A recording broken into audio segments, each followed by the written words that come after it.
అందరికీ శుభములు.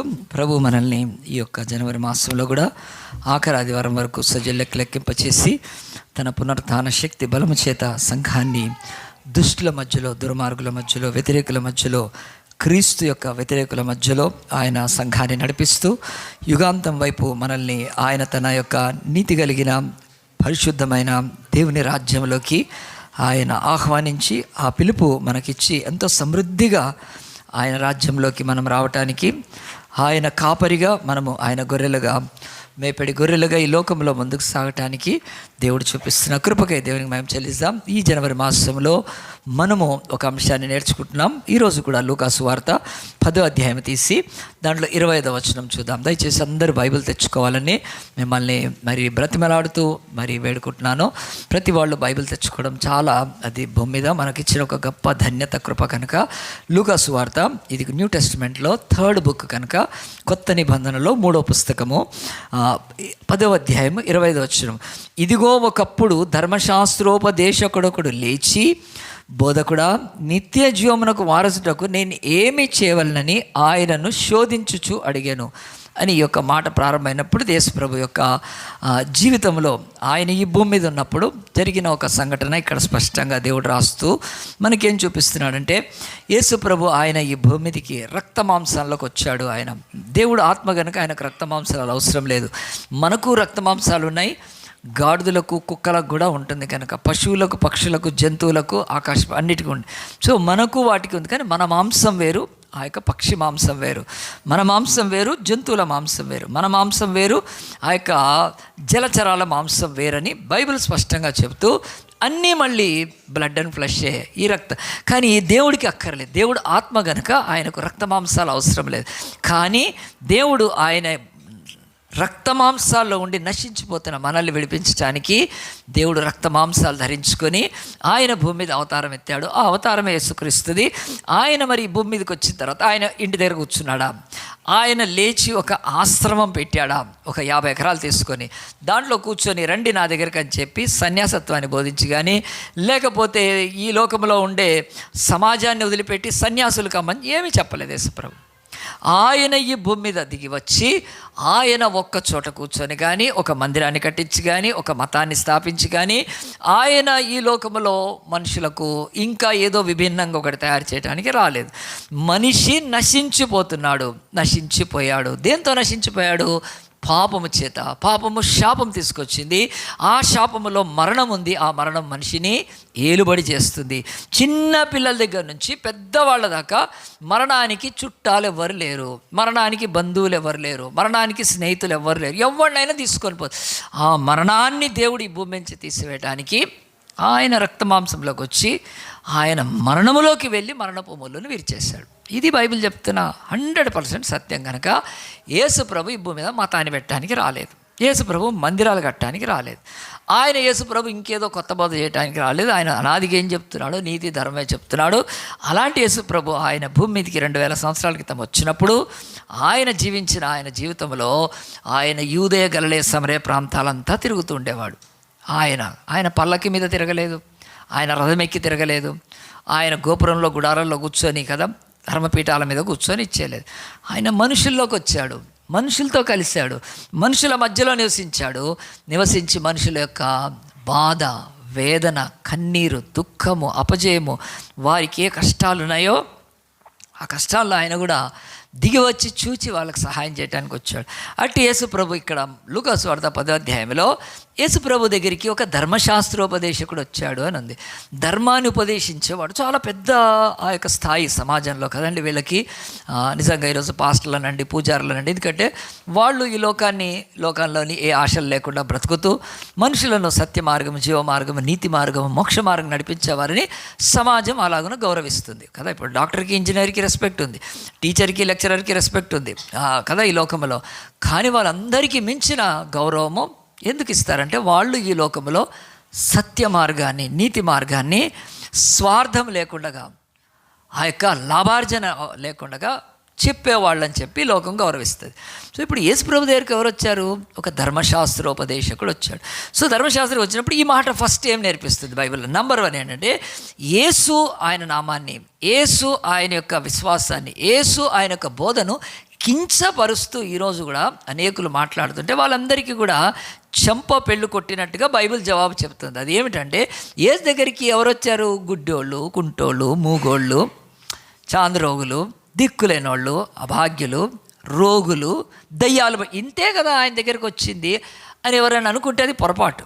యేసుప్రభు దగ్గరికి వాళ్ళందరూ వచ్చింది నిజమే, యేసు వారందరినీ బాగు చేసింది నిజమే, యేసు వాళ్ళందరినీ కనికరించింది. వీళ్ళే కాకుండా అంటరాని వాళ్ళు కుష్ఠరోగులు వచ్చారు యేసుప్రభు దగ్గరికి.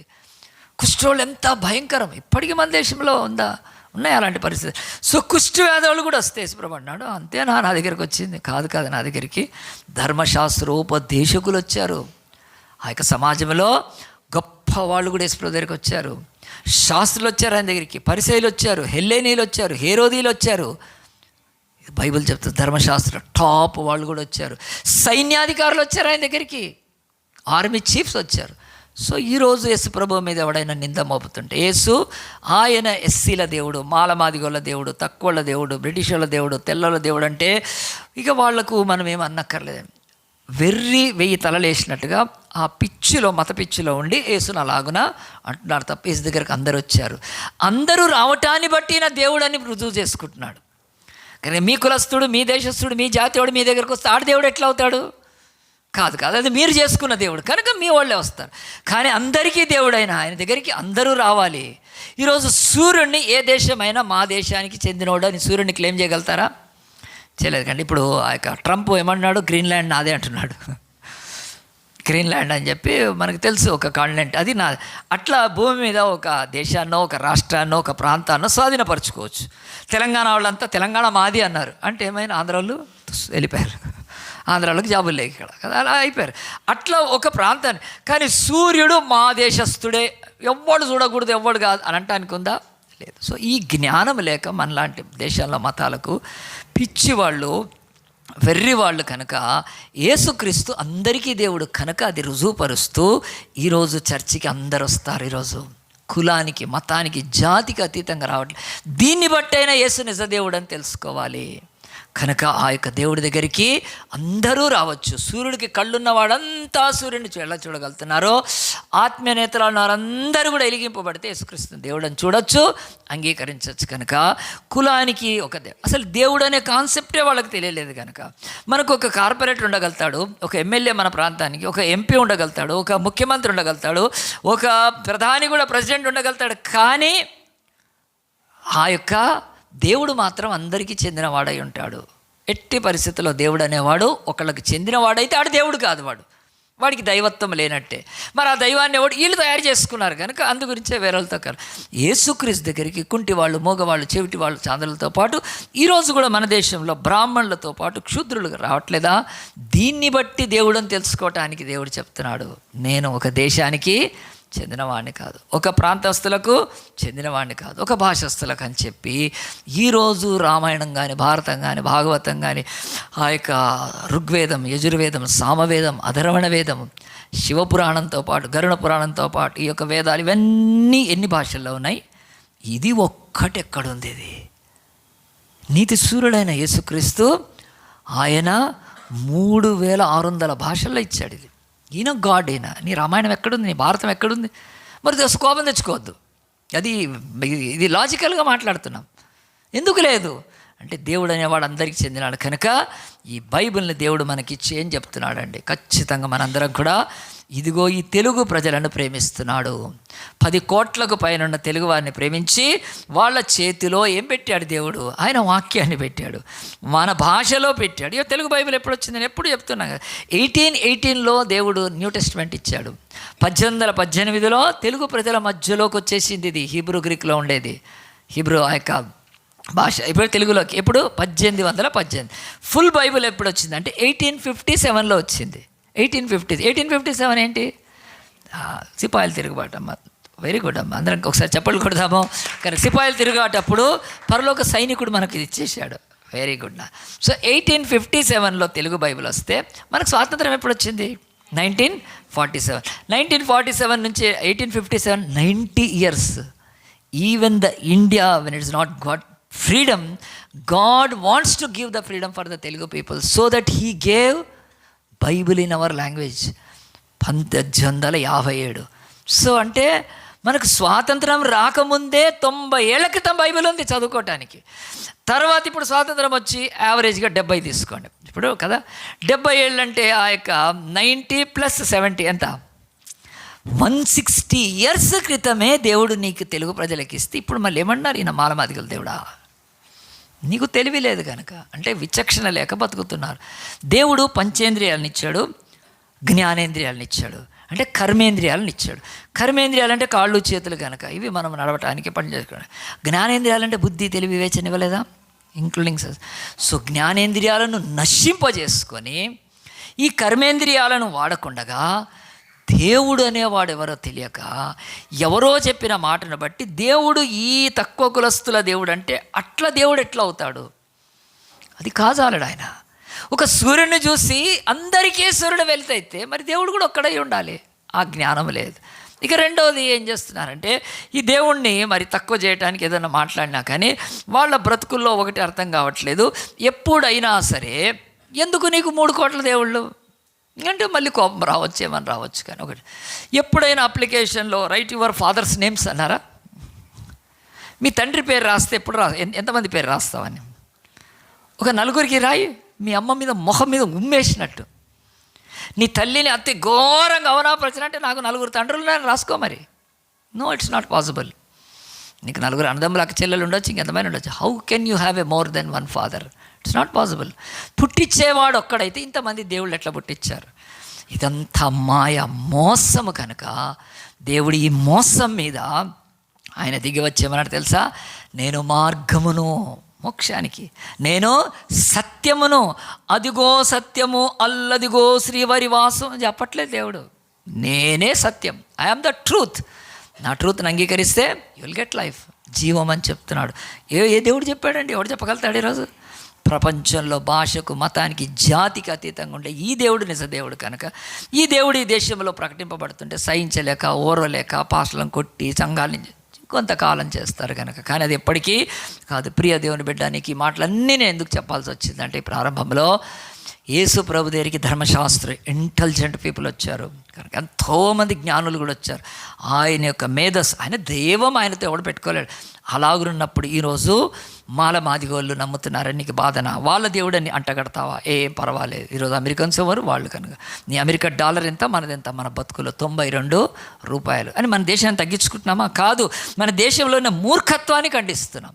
మన దేశంలో ఎన్ని రిసోర్సెస్ ఉన్నాయి, మనం కూడా ఇది అయితే డాలర్కి ఈక్వల్గా వెళ్ళొచ్చు. కానీ బుద్ధిహీనత, మోసంతో ఈ రోజు వరకు అంటరాని వాళ్ళని చెప్పి ఒకళ్ళని దూరం పెడుతున్నావు, అస్పృశ్యులని ఒకళ్ళని దూరం పెడుతున్నావు. నీ దేవుణ్ణి నమ్మిన వాళ్ళని టెంపుల్లోకి రానివ్వు, మరి చర్చ్ దగ్గరికి అందరు వస్తారు. దీన్ని బట్టి ఆయన నిజమైన దేవుడని ఎరగటానికి ఒక సూచన, అంతే.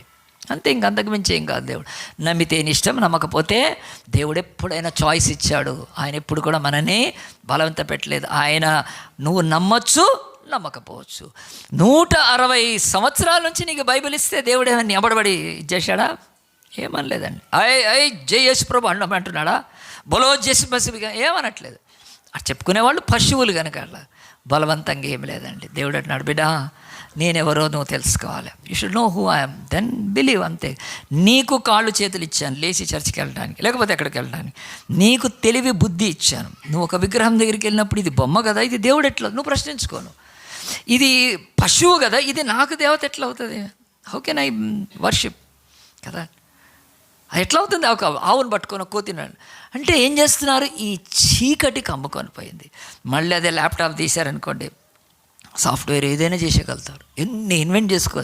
అంటే బుద్ధి, జ్ఞానం, విచేచన భూ సంగతులకు పనికొస్తుంది తప్ప ఎప్పుడైతే ఆత్మీయ సంగతులు రాగానే చీకటి కమ్ముకొని ఏం చేస్తున్నారు? విగ్రహాలను, బొమ్మలను, పశువులను పూజ. ఇది ఎంత బాధ. దేవుడు రేపు అన్నాడు అనుకోండి, నేను భారతీయులను, దేవా మమ్మల్ని ఎక్కడ ప్రేమించామంటే తెలుగు వాళ్ళు అన్నానంటే, బిడ్డ నీకు 160 ఇయర్స్ బ్యాక్ ఇచ్చాను చదువు. చెప్పేవాళ్ళకి నేను విన్నాక కాదంటే వదిలేసే. నువ్వు అసలు వినకుండానే కదా దేవుడి మీద నిందేస్తున్నావు. నా మీద నిన్ను ప్రేమించాను నువ్వు తెలుసుకోవట్లేదు. నిన్ను ఆ యొక్క రక్షించడానికి నేను వచ్చాను, నువ్వు తెలుసుకోవట్లేదు. మనకు పోద్దండి కనుక దేవుడిచ్చిన స్వాతంత్రము ఎప్పుడు కూడా తీసేసుకోడు. ఈ మాటలు ఎందుకు ఎన్ని చెప్పాల్సి వచ్చిందంటే, ధర్మశాస్త్రోపదేశకుడు యేసుప్రభు దగ్గరికి వచ్చి ఏం ప్రశ్న వేశాడండి కదా, ప్రభువా నీ అడ్రస్ ఎక్కడ అని అడిగాడా? నువ్వు ఎక్కడుంటావని అడిగాడా? లేకపోతే నాకు ఇది నేర్పించు, ఏది అద్భుతాలు చేయడం నేర్పించమని అడిగాడా? ఏం అడగలేదండి. ఆయన ఏం అడిగాడో చూడండి, చాలా మంచి ప్రశ్న వేశాడు. నిత్య జీవమునకు వారసుడగుటకు నేనేమి చేయాలి? నిత్య జీవానికి వారసుడగుటకు నేనేం చేయాలి? నిత్య జీవం అంటే ఏమిటండి? జీవము నిత్యం అనండి. నిత్య జీవము అంటే ఎప్పటికీ ఉండే జీవము నాకు కావాలి. మరి ఇప్పుడు అతనికి జీవం ఉంది కదా, ఆ జీవము రేపు అతను మరణిస్తాడని తెలుసు కనుక నిత్య జీవం అనే మాటకు బైబిల్ ఏం చెప్తుందంటే, మనందరి బ్రతుకుల్లో వినండి, నిత్య జీవం అనంటే ఎప్పటికీ ఉండేదనంటే ఒకటి మనిషికి అర్థమవుతుంది, మనిషి ఎంతకాలం బతుకుతాడండి కదా. అందరు పెద్దలు దీవిస్తారు ఏమనంటే దీర్ఘాయుష్మాన 100 ఏళ్ళు బతుకు అంటారు. నేను అంట 100 ఏళ్ళు, నేను అసలు నాకు అద్దు 100 ఏళ్ళు, నేను 1000 ఏళ్ళు యుగాలు బతికేవాడిని, నాకేంది 100 ఏళ్ళు నీ దీవెన నాకేం అక్కర్లేదు కదా. సో 100 ఏళ్ళు దీర్ఘాయుష్యం అనేది క్రిస్టియన్స్ ప్రాక్టీస్ చేయకూడదండి, అస్సలు చేయకూడదు. దేవుడు మనకేమిచ్చాడు? నిత్య జీవం ఇచ్చాడు. యుగాలు బ్రతికేయచ్చు కనుక 100 ఏళ్ళు బతికాడంటే, మరి మీకు తెలుసా తాబేలు అంటారు కదా, ఇంగ్లీష్లో ఏమంటారు? టార్టాయిస్ అంటారు. అది ఎన్నేళ్ళు బతుకుతుంది తెలుసా మీకు? 500-400 ఇయర్స్ బతుకుతుంది కదా. మరి అది బతుకుతుందిగా మనకంటే, మళ్ళీ తల తీసి లోపల పెట్టుకుంటుందిగా మంచిగా పెట్టుకుంటూ. ఒక తాబేలుకి, ఒక టార్టాయిస్కి ఉన్న ఆయుష్ రోజు మనిషికి లేదు. చెట్లు 100 ఏళ్ళు బతుకుతాయి. సో మానవుడికి ఇంత ఆయుష్ ఎందుకు తగ్గిపోయింది అంటే, మనిషి పాపంలో ఉన్నాడు కనుక, శాపంలో కనుక వచ్చింది. సో ఇతను ఏం అడుగుతున్నా అంటే, నిత్య జీవం అంటే నేను ఎల్లప్పుడూ బ్రతకటానికి ఏం చేయాలి అని అడుగుతున్నాడు. అంటే యేసుప్రభు ఆ రోజు అమృతం అమ్ముకుంటూ తిరుగుతున్నాడండి. ఈరోజు దిక్కుమాలిన పాస్టర్లు ఆయిల్ అమ్ముకొని తిరుగుతున్నారు కదా, వాళ్ళు దిక్కుమాలిన వాళ్ళే పాస్టర్లు. ఆయిల్ అమ్మేవాడు పాస్టర్ కాదు, ఆడదు ఆయిల్ పెట్టి ప్రార్థన చేస్తే ఆడు పాస్టర్ కాదు. ఆడికి బైబిల్ ఫెయిత్ చెప్తుంది, నీ విశ్వాసం నిన్నో స్వస్థపరుస్తుంది తప్ప నీ విశ్వాసము ప్లస్ పారాచూట్ ఆయిల్ అనట్లేదు. దేవుడు ఎప్పుడు ఆయిల్తో పెట్టాడు కనుక ఫెయిత్ కావాలి కనుక ఆలోచించండి. యొక్క బైబిల్ చెప్తుంది బహు స్పష్టంగా, నిత్య జీవం అంటే ఈరోజు మన దేశాల లాంటి అమృతం తాగితే ఎప్పుడూ బతుకుతారు, అమృతాంజన్ పెట్టుకుంటే నొప్పులు పోతాయి, ఇంతే. ఏముందండి ఈరోజు ఎవడిచ్చాడు అమృతం? ఎవడు తాగాడు ఇంతవరకు అమృతం? ఎవడైనా తాగినట్టు చెప్తున్నా? సరే ఏం కాకపోయినా చిరంజీవి అని పెట్టుకుంటే బతుకుంటామా ఎప్పటికీ? ఇవంతా కూడా మానవులు నిజదేవుణ్ణి ఎరగక, సత్యాన్ని ఎరగక, సత్య విరోధులైపోయి ఆ యొక్క సత్యనాశ అయిపోతున్నారు. కనుక దేవుడు స్పష్టంగా చెప్తున్నాడు, నిత్య జీవం మానవులకు లేదు, they can't live eternally. So అందుగురించి నిత్య జీవం అనే మాట బైబిల్లో ఉంది. దాన్ని బయటికి తీస్తే మోక్షము, ముస్లిమ్స్ జన్నత్ అంటారు, అంటే మోక్ష భాగ్యము. ఇంకా రకరకాల భాషల్లో ఉంటుంది, హెవెన్ అంటాం కదా, పరలోకము, మోక్షము కదా. ఎవరైనా చచ్చిపోతే స్వర్గవాసులైపోయారు అని చెప్తారు. స్వర్గవాసులైన పోయి వాళ్ళకు పోయి పిండం పెడతా ఉంటారు, మళ్ళీ ఆడ నుంచి వచ్చి తిండిపోతారు వాళ్ళు. సో ఇవన్నీ కూడా మతాలలో ఖచ్చితంగా కన్ఫ్యూజ్ చేసి పెడుతున్నాయి. ఒకళ్ళు స్వర్గవాసులు అయిపోయిన వాళ్ళు మళ్ళీ జన్మలో ఏమై పుడతారు వాళ్ళు? సో ఇలాంటి మోసం అంటే బైబిల్ సత్యం వెలుగుతో 3000 భాషలు దాటిపోయింది. ఇది నువ్వు చదువు, నువ్వు తెలుసుకుంటావు, దేవుడు హెల్ప్ చేస్తాడు నీకు కనుక. ఎవరన్నా పాస్టర్లు హెల్ప్ చేస్తారు సేవ. అట్లా దేవుడు అన్నాడు నిత్య జీవం ఎవ్వరిలో లేదు కనుక ఇతను మంచి ప్రశ్న వేశాడు. ఏమని? నాకు ఎటర్నల్ లైఫ్ కావాలన్నప్పుడు దేవుడు అప్పుడు అతన్ని అంటున్నాడు, మనందరి జీవితంలో కూడా ప్రశ్న వేసుకుంటే, ఇప్పుడు మనం మళ్ళీ ఎవరైనా పెన్ను పేపర్ ఉంటే రాసుకోండి. నిత్య జీవం అడుగుతున్నాడా? నిత్య మరణం అడుగుతున్నాడా అతను? అంటే నిత్య జీవం ఉంటే ఏముంటుంది? నిత్య మరణం ఉంటుంది. సో ఈ నిత్య మరణం అని అంటే మన బతుకుల్లో చాలామంది అప్పుడు అంటారు, ఇంట్లో నేను సస్తున్నా అంటారు కదా, రోజు సావలేక సస్తున్నా అంటారు. ఎవరు? ముఖ్యంగా భర్తలు కదా, భార్యను బట్టి. భార్య కూడా అంటారు నీతో సస్తున్నారా నేను. చాలామంది అంటారు. అంటే మనము మరణం అనేది ఉందని, మరణం కాకుండా జీవం పొందాలని ఆశపడే మనము నిత్య మరణాన్ని ఎవరు కోరుకోరు, నిత్య జీవాన్ని, మోక్షాన్ని కోరుకుంటే ఇక్కడ ఇంకొక క్లారిటీ ఉంది. అదేమిటంటే రాసి పెట్టుకోండి, మ్యాన్ ఈజ్ ఇమోర్టల్. మనిషి అతడికి ఆ అంతము లేదు, ఈజ్ ఇమ్మోర్టల్. మనిషి శరీరానికి కాదు, ఆత్మకు లేదు కనుక ఆత్మ ఈ యొక్క భూమి మీదకి వచ్చినప్పుడు దేవుడు ఎందుకు మనుషులకు ఈ యొక్క మరణాన్ని, జీవాన్ని దీంట్లో పెట్టాడంటే ఈ రెండు కలయికలో మనిషి తెలుసుకోవటానికి, జీవ మరణాలను భూమి మీద, వెలుగు చీకట్లను భూమి మీద, సుఖ దుఃఖాలని భూమి మీద, మంచి చెడులని భూమి మీద, నీతి అన్యాయాలని భూమి మీద ఎందుకు పెట్టాడంటే నీకు చాయిస్ ఉండటానికి కనుక. చాయిస్ ఉండటానికి. ఇప్పుడు మనం ఎలక్షన్స్కి వెళ్ళాము, ఓటు వేయటానికి వెళ్తే ఆ ఓటుల్లో లిస్టులో కదా ఒకటే ఉంది, ఇంకా వేసేదేముంది? ఒకటే కొట్టి రావాలి కదండి. కానీ మనకేముంటాయి కదా, చక్కటి కాంగ్రెస్ గుర్తుంటుంది కదా. బీఆర్ఎస్ గుర్తుంటుంది, ఆ తర్వాత బీజేపీ అంటే యూ కెన్ చూస్. ఒక పార్టీకి నువ్వు ఓటేస్తావు కదా. అసలు అట్లా ఒక పార్టీకి వేయాలంటే నీ ఇష్టమే అని చెప్పినప్పుడు అక్కడ లిస్ట్ ఉండాలి కదా. అట్లా ఒక దేవుడు అని చెప్పి ఆ దేవుడినే నమ్మాలని చెప్పి కాదు. దేవుడు ఈ లోకంలో మరణము పెట్టాడు, జీవం పెట్టాడు.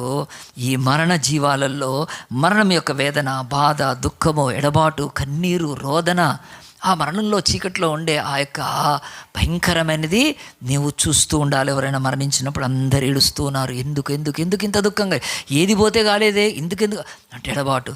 అలాగనే జీవంలో చాలామంది సంతోషిస్తున్నారు, ఆనందిస్తున్నారు, పాటలు పాడుతున్నారు, దేవుని బిడ్డలుగా వాళ్ళకు మరణ భయం. ఎందుకు? ఇవి రెండింటిని జతపరిచి భూమి మీద ఆయన మనుషులకు వచ్చేసాడు. మీరు కోరుకోండి ఏది కావాలో. ఈ జీవ మార్గం కోరుకోవచ్చు, అది నిత్య జీవం ఇస్తుంది. మరణ మార్గం కోరుకోవచ్చు, పాప శాపాలతో విగ్రహారం చేసిపోవచ్చు. మీరు బోత్ ఆర్ ఇన్. కనుక అలాగున దేవుడు ఎంత మంచి దేవుడు చాయిస్ ఇచ్చాడు. కనుక ఆ దేవుడి దగ్గరికి, యేసు ప్రభు దగ్గరికి వచ్చి ధర్మశాస్త్రం అడుగుతున్నాడు ఏమనంటే, నిత్య జీవమును పొందుటకు ఏమి చేయాలి. లాస్ట్ మాట దీంట్లో రాసిపెట్టి గుర్తుపెట్టుకోండి. Man is immortal in his spiritual life. He has either to live ever with God or ever to live in a hell. అంతే. ఇక రెండు చాయిసెస్ ఈ భూమి మీద ఉన్నప్పుడు చేసుకోవాలి. దీపం ఉన్నంగానే ఏం పెట్టుకోమన్నారు? ఇల్లు చక్కబెట్టు. ప్రాణం ఉండగానే నీ ఆత్మను చక్కబెట్టు. రాసి పెట్టుకోండి. ప్రాణం ఉండగానే నీ ఆత్మకు రక్షణ కలిగించుకోవాలి. సచ్చినాక ఇంకెవరికి ఏమీ రాదు. కనుక ఎవ్వడు ఏమీ చేయలేడు. కనుక బ్రతికుండగానే, ఈరోజు చచ్చిపోయిన అతనికి ఏ డాక్టర్ అయినా ట్రీట్మెంట్ చేస్తాడండి? అట్లాంటి డాక్టర్ ఉన్నారా? డాక్టర్ లేరు కానీ హాస్పిటల్ ఉన్నాయి. ఇంక వద్దులే దాని గురించి. కనుక చచ్చిపోయిన శవం మీద కూడా డాక్టర్లు ఈరోజు చేయరు. సో దేవుడు కానీ ఒక నిజ డాక్టర్ చేయడు. చచ్చిపోయిన శవానికి ట్రీట్మెంట్ ఎట్లా అవసరం లేదో అలాగున ఒకసారి మరణించినాక ఆ బిడ్డకి రక్షణ పొందే అవకాశం. సో భూమి మీద బతికుండగానే, ఈ ఆయుష్లో ఉండగానే, ఇదిగో ఈ యొక్క సుఖ దుఃఖాలు, వెలుగు చీకట్లు, నీతిని ఈ కాలంలో దేవాను దేవుడవని ఆయన అంగీకరిస్తే నిత్య జీవం పొందుతారు. సో యేసుక్రీస్తు రాకముందు యేసుప్రభు వచ్చినప్పుడు ఈయన ఈ ధర్మశాస్త్రుడు ఏమడిగాడు యేసుప్రభుని? నిత్య జీవం పొందుటకు నేను ఏం చేయాలి అని అడిగినప్పుడు అప్పుడు యేసుప్రభు జవాబు ఏం చెప్తున్నాడండి? యేసుప్రభు చెప్పిన జవాబు చూడండి. అక్కడ యేసుప్రభు అన్నాడు, అందుకు ఆయన ధర్మశాస్త్రం అందు ఏమి రాయబడి ఉన్నది, నీవేమి చదువుతున్నావని అడిగాడు. అంటే యేసుప్రభు ఏమన్నాడంటే, నువ్వు ధర్మశాస్త్రోపదేశుడు కదా, నీకు తెలీదా ఇది కదండి. ఎవరైనా మనం అప్పుడప్పుడు వేరే దగ్గరికి, అంటే ఢిల్లీ కానీ బెంగళూరు కానీ నేను కొన్నిసార్లు వెళ్ళాక, నేను రీసెంట్గా ఒక దగ్గరికి వెళ్ళామండి. ఎక్కడికి వెళ్ళి నాకు ఆయన అడిగాను, నేను ఈ రూట్ చెప్పు అంటే ఆయన నాకు తెలియదు అన్నాడు. నాకు తెలియదు అంటే నేను అడిగి ఎందుకు తెలియదు అన్నా అంటే వాడు నేను కొత్తవాడిని అన్నాడు. సరే ఇద్దరు కొత్త మొహాలు కనుక ఏం చేస్తాం కదా అని ఇంకోటి. అంటే ఒకళ్ళకు తెలియనివి వాళ్ళు చెప్పలేరు, తెలిసినైతే చెప్పాలి కదా. ధర్మశాస్త్రోపదేశకుడు అంటే ధర్మాన్ని బోధిస్తూ, ధర్మాన్ని ప్రకటిస్తూ, ధర్మాన్ని ఆచరించమని చెప్తూ, ఆ ధర్మశాస్త్రానికి సంబంధించిన గ్రంథాన్ని చదువుతూ నేర్చుకొని దాన్ని ఆచరణలో పెట్టి ముందుకెళ్ళే ఒక ధర్మశాస్త్రోపదేశకుడికే నిత్య జీవం తెలియకపోతే ఎంత ప్రాబ్లం అండి. ఇప్పుడు ఒక మ్యాథ్స్ టీచర్ ఉన్నాడు, అతను వచ్చి ఈ ప్రాబ్లం ఎట్లా ఉందని అడిగితే ఇంకెవడు ఏం చేస్తాడు? ఆడికే తెలియదు మ్యాథ్స్ టీచర్కి. అంత ప్రాబ్లం. కనుక దేవుడు చాలా బాధపడుతున్నాడు. అంటే ఇక్కడ ఇంకా అది ఇండైరెక్ట్గా ఈరోజు ఎంతోమంది అండి పీఠాధిపతులు, ఎంత పెద్ద పెద్దోళ్ళు కూడా ఉన్నారు కదా ఈ భూమి మీద, ఎవ్వడికి కూడా నిత్య జీవం గురించి సరైన అవగాహన లేదు. కనుక అట్లా చెప్తూనే దేవుడు ఇప్పుడు మనకు రివీల్ చేశాడు. కనుక మనందరికీ ఆ నిత్య జీవం నిరీక్షణ ఉంది. కానీ ఆ రోజు అతనికి తెలియనప్పుడు యేసు ప్రభు అతన్ని ప్రశ్న వేశాడు. తను ప్రశ్న వేస్తే అతన్ని ప్రశ్న వేశాడు. అడిగినప్పుడు నువ్వేమి చదువుతున్నావు అడగా అతడు ఎంత మంచి జవాబు ఇచ్చాడు చూడండి. అతడు నీ దేవుడైన ప్రభువును నీ పూర్ణ హృదయంతో, నీ పూర్ణ మనసుతో, నీ పూర్ణ శక్తితో, నీ పూర్ణ వివేకంతో నువ్వు ప్రేమివ్వాలనియు నిన్ను వల్ల నీ పొరుగువాన్ని ప్రేమలో రాయబడిందని చెప్పాను. గట్టిగా చప్పట్లు కొడదామండి. ఈ ధర్మశాస్త్రం కరెక్ట్ ఆన్సర్ ఇచ్చాడు. కనుక నీవు నిత్య జీవం పొందాలంటే ఏం చేయాలంటే, నీ దేవుడైనా, నీ ప్రభువైనా, నీ సృష్టికర్త అయినా, నీ రక్షకుడైనా ఆయన ఏం చేయాలంటే, మొదట నీవు ప్రేమించాలి. ఎట్లా? హృదయపూర్వకంగా ప్రేమించాలి. రెండవది నీ మనసంతటితో ప్రేమించాలి. అంతేకాదు మూడవది నీ శక్తి అంతటితో ప్రేమించాలి. నాలుగవది నీ వివేకంతో. 4 చెప్తున్నాడు చూడండి. ఇలాగున దేవుణ్ణి ప్రేమించాలి. ఇక్కడ ఒక మాట విభేదిస్తుందండి మన దేశంతో పాటు అనేకులు. మానవ సేవయే, అబ్బా ఎంత బాగా చెప్తారు, ఈరోజు నుంచి మానుకోండి. అది ఈరోజు డేట్ ఎంత? ఒక రోజు ముందు, రిపబ్లిక్ డేకి ముందు గుర్తు. మానవ సేవ మాధవ సేవ కాదు, ఇది గుర్తుపెట్టుకోండి. ఈరోజు అలాగున్న మోసపుచ్చబడుతున్నారు కనుక బైబిల్ అట్లా మోసం చేయట్లేదు. ఇప్పుడు ఇతను ఏం చేస్తున్నాడంటే, ప్రభువా మానవుని సేవిస్తేనే అనట్లేదు. బైబిల్ చెప్తుంది, ఈరోజు నిన్ను సృష్టించిన సృష్టికర్తను వదిలిపెట్టి ఆయన సృష్టించిన సృష్టికి చేసేదేంటి నువ్వు? ఇది లాజిక్. నిన్ను ఏ దేవుడైతే చేశాడో ఆ దేవుణ్ణి ఆరాధించక, ఆ దేవుని ప్రేమించక, ఆ దేవుని మార్గంలో నడవక, ఆయనవన్నీ తుంగలో దొక్కి అదే నీ చోటి మానవుని ప్రేమిస్తే ఏమవుతుంది? నువ్వు పిచ్చోడివి, నువ్వు పోతావు, నశించిపోతావు. ఫస్ట్ నీ దేవుణ్ణి ఆరాధించు, నీ దేవుణ్ణి ఎరిగి ఉండి తర్వాత అని. ఇతడు ఎంత కరెక్ట్గా చెప్పాడు చూడండి. మాధవ సేవ మొదటిది, మానవ సేవ రెండవది. తర్వాత ఏమన్నాడు చూడండి, అన్న తర్వాత అతడు నిన్ను వలె నీ పొరుగు వారిని ప్రేమించి. ఇది మానవ సేవ కనుక మాధవుడికి మొదటి స్థానం ఇచ్చి మానవుడికి రెండవ స్థానం ఇవ్వాలి. అది బైబిల్ నేర్పిస్తుంది తప్ప దీన్ని రివర్స్ చేసి పారేసేసారు. దేవుడు ఏమన్నా చేసుకొని. అంటే ఒక వ్యక్తి అనుకుందాం మనం, అతడు రోజు దాన ధర్మాలు చేస్తాడు, రోజు ఆయన మంచి పనులు చేస్తాడు, రోజు చాలా నీతి పనులు చేస్తాడు. కానీ అతను మంచిగా తాగి కదా వాళ్ళ భార్యను బెల్ట్తో కొడుతున్నాడు అనుకోండి కదా, చాలా మంచోడండి, ఎన్ని దాన ధర్మాలు చేస్తాడు అంటే నడుస్తుందా? ఫస్ట్ నీ భార్యను నువ్వు నీకు దేవుడు ఇచ్చాడని చెప్పి ఒక భయభక్తులు ఉంటే నువ్వు ఆ పని చెయ్యవు. కానీ ఎంత పంచితే. సో చాలామంది రోజు దాన ధర్మాలు చేస్తే మోక్షం పొందలేరు, ఆ యొక్క ధర్మ కార్యాలు చేస్తే రక్షణ పొందలేరు, నీతి కార్యాలు చేస్తే రక్షణ పొందలేరు, ఇంకేమి చేసినా పొందరు. ఫస్ట్ నీ దేవుడితో నువ్వు సరి చేసుకోవాలి, తర్వాతనే మానవుడికి ఎన్ని చేస్తుంది. సో బైబిల్ స్పష్టంగా ఉందండి. ఈ రోజు నుంచి వదిలిపెట్టేసేయండి. మానవుడి సేవ మాధవుడి సేవ అది మనం కాదు. ఫస్ట్ మాధవుడు దేవుడికి సేవ చేసినాక మానవుడి అవి రెండే ఇక్కడ చెప్తున్నాడు కనుక మరి యేసుప్రభు అంత మంచి జవాబు ఇచ్చావని ఎంత అప్రిషియేట్ చేశాడు చూడండి. యేసుప్రభు అంటున్నాడు చూడండి, నీవు సరిగా ఉత్తరం ఇచ్చితివి. ఇంతకంటే బైబిల్కి ఏమీ చెప్పట్లేదు. God then immediately neighbour.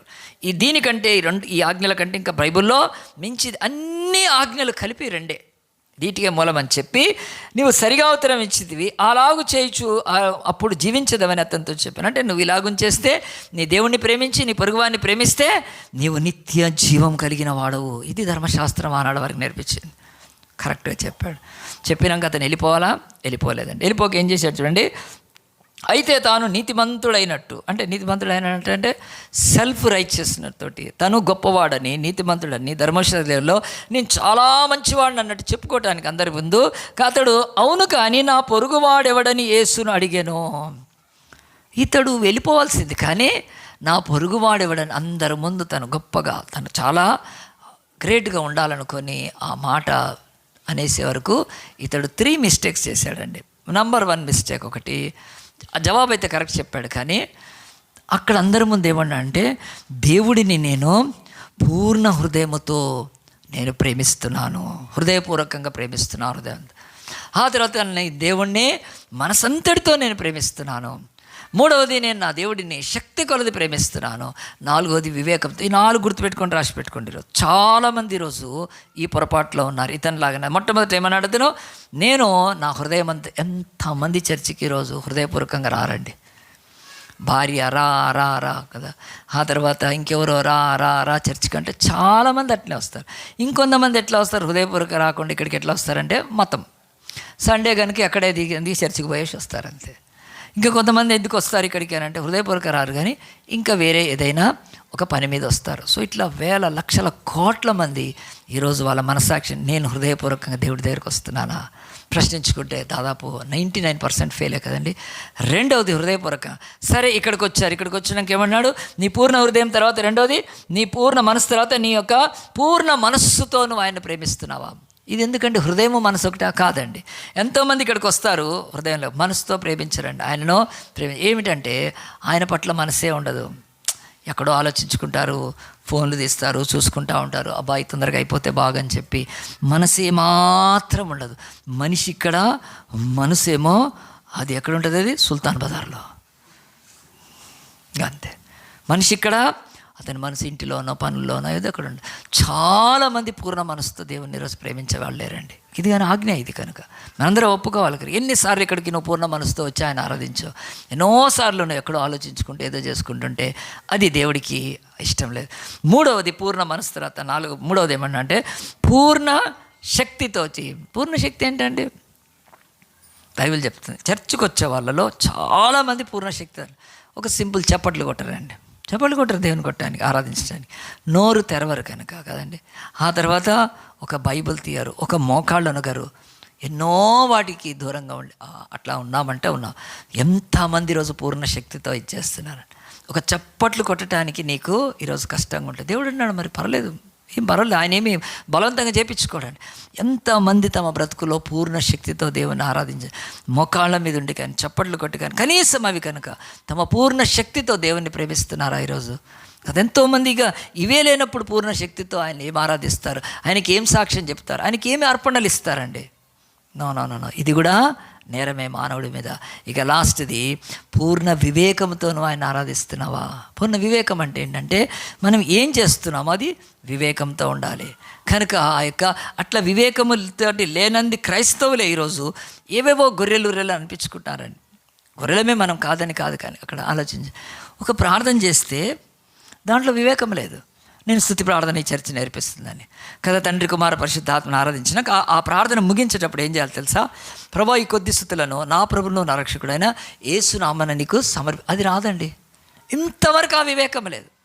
క్షమాపణ అడుగుతున్నాడు, ప్రభా ఈ పాపాలను ఒప్పుకున్నాను, ప్రభా యేసు రక్తంతో కడిగి నన్ను క్షమించమని వేడుకుంటున్నాను. వేడుకోవచ్చు దాన్ని.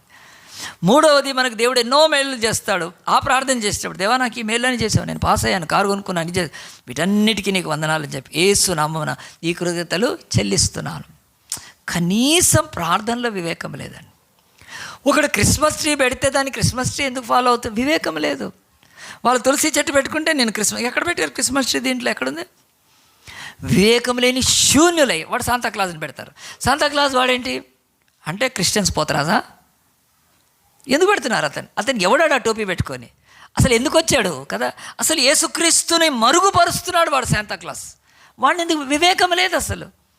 మనలాంటి చర్చస్ అవి ఏమీ చేయవు, అసలు అవసరమే లేదు వాడితోటి. దేవుడు మనతో ఉన్నాడు, ఆయన శక్తిమంతుడైన దేవుడు ఆయన. సో యేసుక్రీస్తు యొక్క జన్మలో సినిమా యాక్టర్లు పెట్టుకున్నారు, షాపులలో పెట్టుకుంటున్నారు, ఆళ్ళీళ్ళు పెట్టుకున్నారు, ఎంతోమంది కదండి సింగర్స్ పెట్టుకొని ఆ రోజు మెర్రికి. వివేకం లేదు. యేసు కానీ ఆయన శిష్యులు కానీ అపోస్తులు కానీ ఎవడూ చెప్పలేదు, అది బైబిల్లో లేనే లేదు.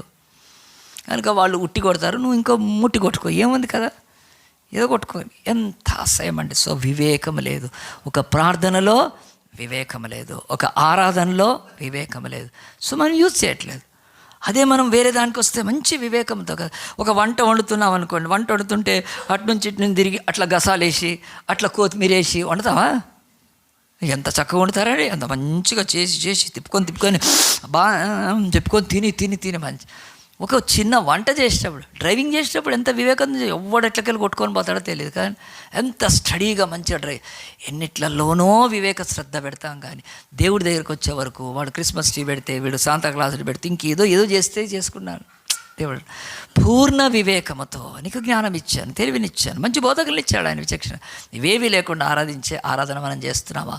ఇప్పుడు ఈ ధర్మశాస్త్రోపదేశకుడు క్లెయిమ్ చేస్తున్నాడు, దేవుణ్ణి వీడు పూర్ణ హృదయంతో ప్రేమిస్తున్నాడా? పూర్ణ మనసుతో ప్రేమిస్తున్నాడా?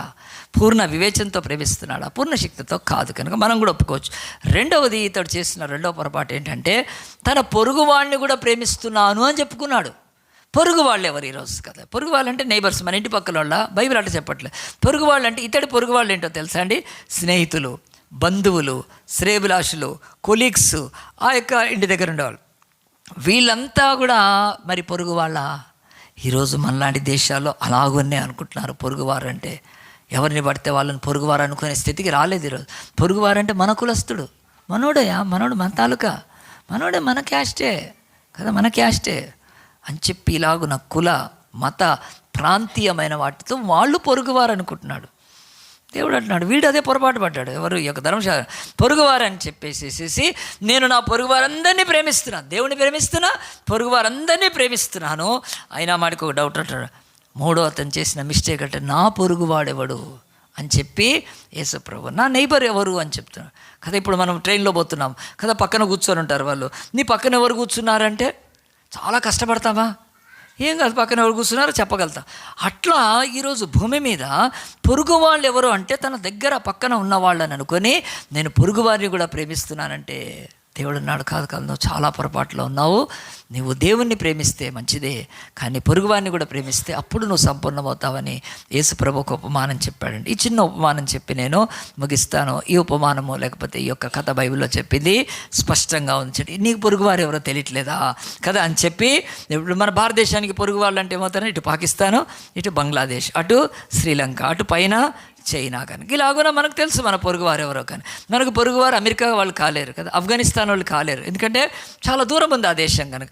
అట్లానే ఈరోజు పొరుగు వాళ్ళు ఎవరో యేసుప్రభు చెప్పడానికి విన్నప్పుడు అందుకు యేసు ఇట్లనండి. 30 వచనం చూడండి, మనం త్వరగా ముగిస్తాయి. ఒక మనుష్యుడు యెరూషలేము నుండి యెరికో పట్టణంనకు దిగి వెళ్ళుచు దొంగల చేతిలో చిక్కెను, వారు అతని బట్టలు దోచుకొని అతని కొట్టి కొన ప్రాణంతో విడిచిపోయిరి అని బైబిల్లో యేసుప్రభు ఒక స్టోరీ ప్రారంభం ఒకటి చెప్తున్నాడు. యెరూషలేము నుంచి ఎక్కడి వరకు అంట? ఎరుకోకు పోతున్నాడు. యెరూషలేము ఎరుకో దగ్గర ఉండే పట్టణాలంట, అవి చిన్న చిన్నవి. కానీ యెరూషలేము క్యాపిటల్ సిటీ, ఎరుకో కాదు కనుక అక్కడికి ఒక అతను వెళ్తున్నాడు అని చెప్పి ఆ యొక్క యెరూషలేము నుంచి ఎరుకో మార్గం ఎట్లాంటిదంటే అది కొండల గుండా లోయల గుండా వెళ్ళేది. యెరూషలేము అది పెద్ద కొండ మీద ఉంటుంది, ఎరుకోకు వచ్చే వరకు అది డౌన్ అయిపోతుంది, దిగిపోతుంది. అలాగున కొండల్లో వేసిన ఒక దారి, రహదారి అలాగున వస్తూ ఉంటుంది కనుక యేసు ప్రభు ఇదిగో ఇక్కడ యెరూషలేము ఉంటే ఈ బ్లూ గీత అక్కడ ఎరుకో ఉంటుంది. యెరూషలేము నుంచి ఎరుకోకు దిగి వెళ్తున్నాడు. ఇది పెద్ద కొండ మీద ఉంటే అది కిందికి వెళ్ళిపోయే వరకు ఎరుకో, అన్ని కొండలే కానీ దిగిపోతుంది. సో యెరూషలేము నుంచి ఎరుకోకి ఎవరు వెళ్తున్నారు? ఒక అతను వెళ్తున్నాడు అని బైబిల్ చెప్తుంది. రెండవది, ఆ దారి ఎలాంటిదంటే చాలా కఠినమైంది, చాలా భయంకరమైంది. ఆ దారిలో దాదాపుగా ఎవరు వెళ్ళరు కనుక, ఒక్కళ్ళు ముఖ్యంగా వెళ్ళరు. ఎందుకంటే ఆ దారిలో దొంగలు, దోపిడీ వాళ్ళు ఉంటారు, బందిపోట్లు ఉంటారు కనుక ఎవరినైనా కొట్టి తీసుకుంటారు కనుక. ఆనాడు యేసుప్రభు చెప్తున్నప్పుడు యెరూషలేము నుంచి ఎరుకోకి వెళ్ళేటప్పుడు సింగిల్గా దాదాపుగా వెళ్ళరు ఎవరు. వాళ్ళు వెళ్తే కాన్వాయ్ అంటారు. కాన్వాయ్ అంటే ఈరోజు మనకు మినిస్టర్లు ఆ యొక్క పెద్ద పెద్ద వాళ్ళు వస్తే వాళ్ళతో కాన్వాయ్ ఉంటుంది కదండి, అధికారులందరికీ కూడా వాళ్ళ చుట్టూ బలగం ఉంటుంది, వాళ్ళు వచ్చి కాన్వాయ్. లేదంటే క్యారవాన్ అంటారు ఇంగ్లీష్లో. క్యారవాన్ అంటే సమూహంగా కదులుతారు, సమూహంగా వెళ్తారు. మేము ముంబైకి వెళ్ళాము, 35 మంది వెళ్ళాము కదండి. 35 మంది మేము వెళ్తే ఎవడైనా మా దగ్గరికి వస్తాడా? కొంచెం అంటే సమూహంగా. సో ఈ పర్వతం గుండా వెళ్తే ఎరుకో నుంచి యెరూషలేము నుంచి ఎరుకోకి వెళ్ళాలంటే సింగిల్గా వెళ్ళాలి ఎవరు. వాళ్ళు ఐదర్ క్యాన్వాయ్ అంటే వాళ్ళు అధికారులు ఉంటే వాళ్ళ గుర్రాలు, రథాలు, భటులు ఎవడో ఉంటారు, వాళ్ళతో పోతారు సేఫ్టీకి. రెండోది, ఎక్కువ మంది అంటే పోవాలంటే కొంతమంది కలిసి గుంపుగా వెళ్తారు. అలాగున కాదు, బైబిల్లో ఇక్కడ ఏముందండి, ఒకతను సింగిల్గా వెళ్ళాడని. సో ఈ మాట యెరూషలేము అందరూ వింటా ఉన్నారు ఇట్లా అని. సో ఈ మాట వింటే యేసు ప్రభు పొరుగు వాళ్ళు ఎవరో చెప్పడానికి యేసు ప్రభు ఏం ఉపయోగించాడండి? ఆయన యెరూషలేమును ఉపయోగించాడు, ఎరుకోను అంటే సామాన్యమైన ఉపయోగించాడు. మరి అది కూడా ఎంత అక్కడి నుంచి ఇక్కడికంటే మరి ఈ యొక్క బైబిల్ ప్రకారము ఈ రోజున్న ప్రకారం అంటే జియోగ్రఫికల్గా యెరూషలేముకి దీనికి ఎంత డౌన్ ఉంటుంది తెలుసా అండి? సింపుల్గా చెప్పి, ఈ బిల్డింగ్ ఎన్ని అంతస్తులు ఉందండి? ఏమో పాస్టర్ మేము పైకి చూడడం పరిగెత్తుకొని వచ్చిపోతాం, మాకే తెలుసు. 5 అంతస్తులు ఉంది, పైన 6 అంతస్తులో మనం వర్షిప్ చేసేవాళ్ళం ఒకప్పుడు. 6th ఫ్లోర్లో ఉండాలి, కిందికి వచ్చాం. సో 6 అంతస్తులు అంటే 5 అంతస్తులు ఎక్కాలంటే ఎన్ని మెట్లు ఎక్కాలండి? ఒక ఫ్లోర్కి 20. ఎవరైనా సివిల్ ఇంజనీర్స్ ఉన్నారా? అంతా ఎస్ఐలేనా? అంతా ఆర్ఆర్బీనేనా? సరే పర్లేదండి, నేను చదివాను సివిల్ గారు చెప్తాను. ఒక ఫ్లోర్కి 20 మెట్లు ఉంటాయండి. 10 మెట్లకు ల్యాండింగ్ ఇస్తారు, మళ్ళీ 10 మెట్లు వేస్తే 20.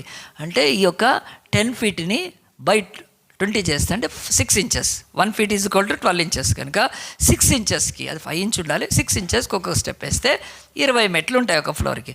సో ఇప్పుడు 5 అంతస్తులు ఎక్కాలంటే ఎన్ని మెట్లు ఎక్కాలి? 100 మెట్లు ఎక్కాలి కదా. 100 నోట్ జోబులో పెట్టుకొని 100 మెట్లు ఎక్కాలి. ఆలోచించండి, ఈ 5 ఫ్లోర్స్ ఎక్కితే మనకు ఆయాసము, దమ్ము వస్తుందా? వస్తుంది, బాగా వస్తుంది. అసలే బీపీలు, షుగర్లు కనుక, థైరాయిడ్లు కనుక. అట్లా ఈ యెరూషలేము నుంచి ఎరుకోకి ఎంత తెలుసా అండి? అది డౌన్ కానీ అప్ కానీ 30 ఫ్లోర్స్ 300 ఫీట్లు దిగిపోద్ది ఒక్కసారి అక్కడ రోడ్డు. అలాగున స్టీప్గా దిగిపోద్ది అనమాట. ఎక్కాలన్నా అంతే కనుక అలాంటి ఒక జియోగ్రఫికల్ ప్లేస్ అది కనుక, భౌగోళికంగా ప్రాంతం కొండలు కనుక ఒక వ్యక్తి అక్కడి నుంచి ఇక్కడికి దిగినా ఎక్కాలన్న చాలా ప్రయాసంతో కూడిందే. సో ఆలోచించండి, 300 ఫీట్ అంటే ఏంటి? 30 ఫ్లోర్స్. వన్ ఫ్లోర్ 10 ఫీట్ ఉంటుందండి. ఇది న్యాచురల్గా 10 ఫీట్ పెడతారు సివిల్ ఇంజనీర్స్. సో అట్లా 300 ఫీట్లు అంటే ఎంత? 30 అంతస్తులు. 30 అంతస్తులు వడివడిగా ఎక్కగలుగుతామండి మనం?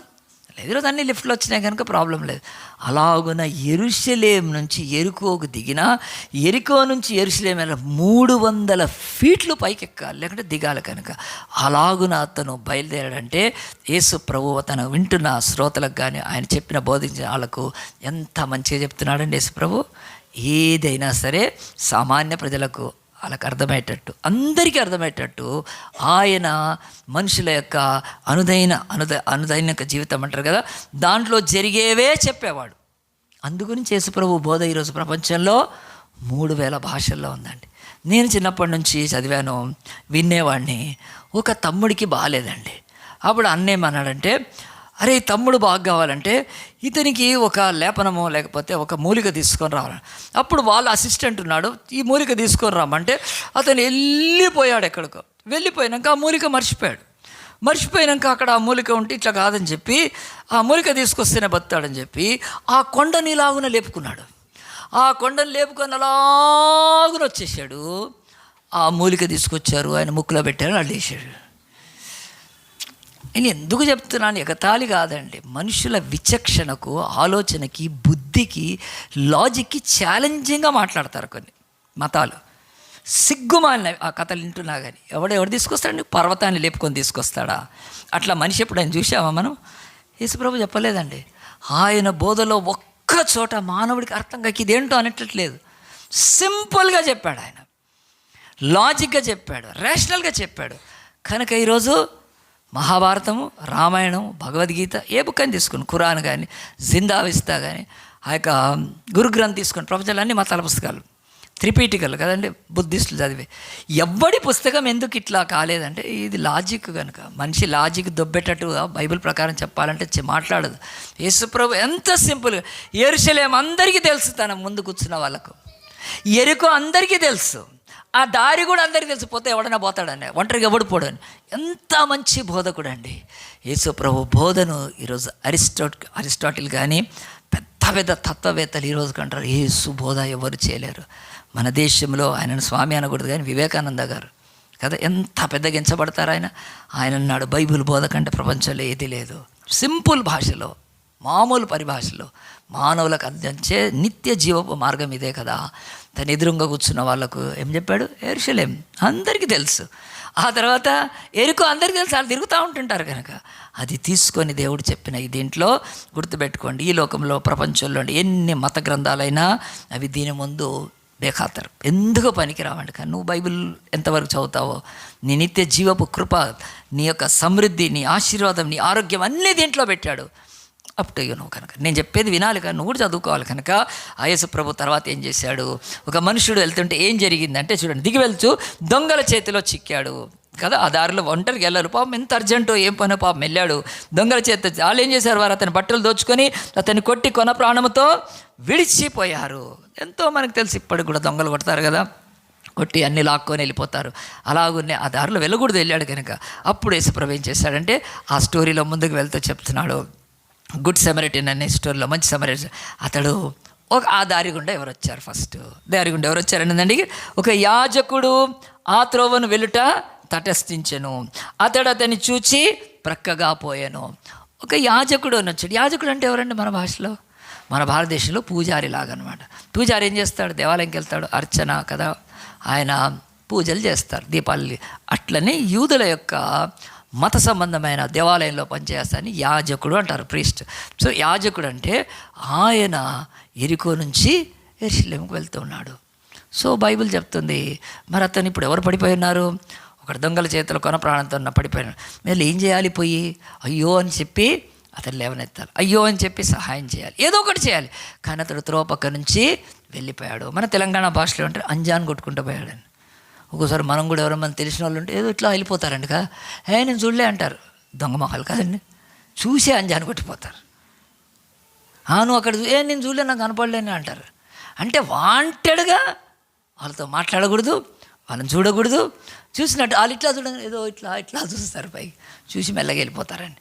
సో ఇలాగున మనుషులు ఎంత నీచ స్థితికి వచ్చారంటే, ఒక యాజకుడు పడిపోయిన అతన్ని చూసి త్రోవ పక్క నుంచి వెళ్ళిపోయాడండి. సో ఇది బైబిల్ చెప్తున్న బాధకరమైనది. దేవుడు చెప్తున్నాడు అతనికి, యాజకుడు వెళ్ళిపోయాడంటే అందరూ ఏమనుకుంటారండి? పోయి ఉంటాడు, మా పాస్టర్ కూడా అంతే అని. వాళ్ళకి ఏమనిపించలేదండి. యాజకుడు ఎందుకు వెళ్ళిపోతున్నాడు? యాజకుడు తను మత పని మీద వెళ్ళిపోతున్నాడు. అతనికి మతం ఇంపార్టెంటు, దేవాలయం ఇంపార్టెంటు, ఆరాధన ఇంపార్టెంటు, బలులు ఇంపార్టెంటు, ఆయన యొక్క డ్యూటీ ఇంపార్టెంట్. ఆనాడు నాడుకి ఇంపార్టెంట్ కాదు, వెళ్ళిపోయాడని చెప్తుంది. రెండవది ఎవరు వచ్చారు ఆ దారి గుండా? లేవీయుడు ఒకడు వచ్చాడు. అలాగున లేవీయుడు, ఈ లేవీయుడు ఎవరు? బైబిల్ ప్రకారము మందిరంలో పనిచేసే సేవకులు. వీళ్ళు దేవుడు అప్పుడు లేవి కుటుంబం నుంచి ఇచ్చాడు. వీళ్ళు మందిరంలో ఆ యొక్క బలిపీఠాన్ని సరిచేయడం కానీ, దీపంకి కావాల్సిన నూనెను కానీ, కట్టెలు కానీ, ఉప్పు కానీ కదా, ఆ డేరాలకు కావాల్సినవన్నీ కూడా మందిర పనులు చేసేవాళ్ళు లేవీయులు. వీళ్ళు అసిస్టెంట్స్, వాళ్ళ యొక్క దగ్గర పనిచేస్తారు కనుక. మరి లేవీయుడు ఏం చేశాడు చూసి అతను కూడా వెళ్ళిపోయాడు. దేవుడు ఎందుకు ఇంత డైరెక్ట్ రాసి పెడుతున్నా అంటే, దేవుడు అనాది కాలంగా చూస్తున్నాడు. ఈరోజు మతాన్ని బోధించి, మతాన్ని ప్రకటించి, ధర్మశాస్త్రాన్ని, వాళ్లకు ఏముందండి, యాజకుడు వెళ్ళిపోతున్నాడు. లేవీయుడు ఎప్పుడూ మందిరం దగ్గర దేవుడి మాటలు వింటాడు, ఎప్పుడూ మందిరంలోనే పనిచేస్తాడు. కానీ సాటి మనిషిని చూసి వెళ్ళిపోతున్నాడని చెప్పి దేవుడు ఇక్కడ యాజకుడు లేవీయుడు వెళ్ళాడంటే, ఆయన వింటున్న వాళ్ళలో ఎవరైనా అన్నారా ఎట్లా ఊడకుండా ఎట్లా పోతారు అని అనలేదండి. ఎందుకో తెలుసా, ఇది కూడా బైబిల్ సత్యమే. యాజకులు అనేవాళ్ళు ఎరుకోలో ఉంటే యెరూషలేముకి ఎందుకు రావాలంటే వాళ్ళ డ్యూటీ చేయడానికి.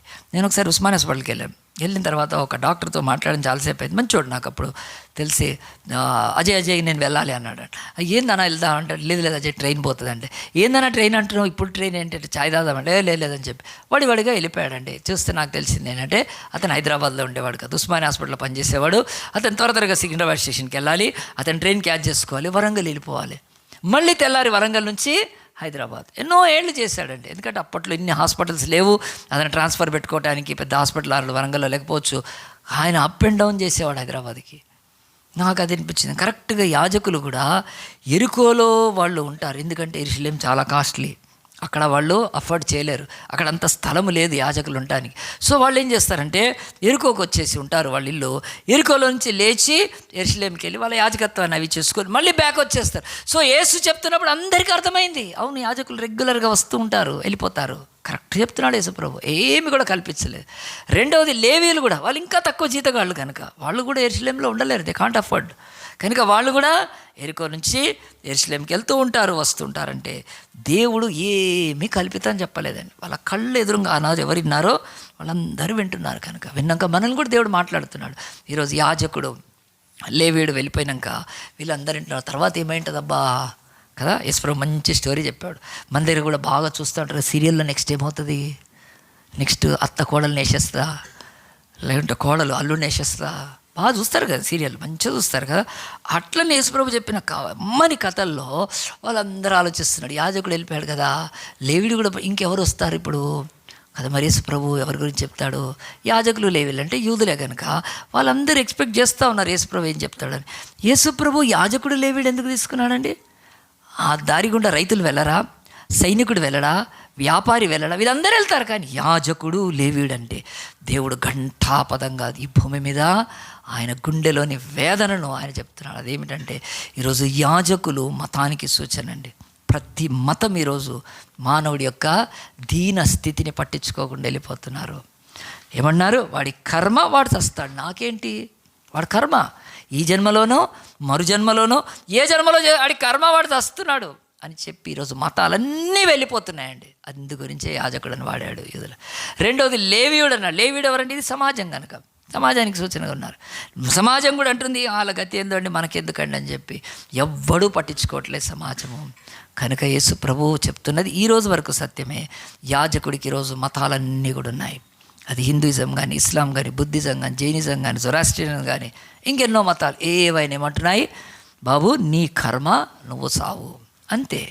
సమాజం ఏమంటుంది, మాకెందుకు లేదు దీంతో వీళ్ళు పెట్టుకొని కదా, మేమెందుకు రిస్క్ తీసుకుంటాం, మేము మా అతనితో పట్టుకొని మాకెందుకు ఆ బాధలు, అలా సవాళ్ళు వస్తారు. కనుక మనమేం కొట్టామా, కొట్టలేదు, సంతోషం. మనమేమని లాక్కున్నామా, మనం మంచి వాళ్ళం, వచ్చే కదా, మనకెందుకు ఆడేవాడు అని సమాజం వెళ్ళిపోతూ ఉందండి.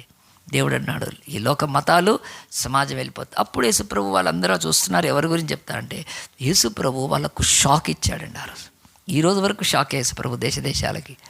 ఆయన ఎవరు వచ్చారో చెప్తున్నాడు చూడండి, చూసి ముగిద్దాం మనము. అయితే ఒక సమరయుడు ప్రయాణమైపోవచ్చు, అతడు పడి ఉన్న చోటికి వచ్చి 33వ వచనం, అతన్ని చూచి అతని మీద జాలిపడి దగ్గరికి పోయి నూనెయు ద్రాక్షరస పోసి అతను గాయములను కట్టి తన వాహనం మీద ఎక్కించి ఒక పూటకుళ్ళ వాని ఇంటికి తీసుకొని పోయి అతన్ని పరామర్శించాను. గట్టిగా చెప్పకూడదామా? బైబిల్ చెప్తుంది లోకములో మతాలన్నీ వదిలి వెళ్ళిపోయినాం, సమాజం ఒక మనిషిని వదిలేసిన దీనహీన స్థితిలో కొన ఊపిరితో కొన ప్రాణంతో ఉన్న మానవుడి దగ్గరికి ఆనాడు అతని దగ్గరికి, ఆ యాత్రికుడు ప్రయాణ దగ్గరికి ఒక సమరయుడు అని చెప్పాడు. సమరయుడు అంటే షాక్ ఎందుకండి? సమరయుడు అంటరాని వాడు. ఆనాడు వాళ్ళు యూదులు యెహోవా దేవుని నమ్ముతారు కానీ దూరంగా పెడతారు వాళ్ళని, ఈ యూదులు అనేవాళ్ళు, ఈ మతం ఆ యొక్క ప్రవిష్టులు అనుకునేవాళ్ళు. కనుక ఒక సమరయుడు వచ్చాడంటే, ఇప్పుడు ఆ సమరయుడు ఆ యొక్క పడిపోయినాడు, యూదులే వాడు పడిపోయినాడు ఆ దారి. కనుక ఏమనుకోవాలి? అరే మమ్మల్ని బాగా బాధ పెడుతున్నారు కనుక నేను ఎవడు కొట్టాడో చాలా సంతోషము కదా, సావు నీ సావు అని సంతోషంగా వెళ్ళిపోవాలని.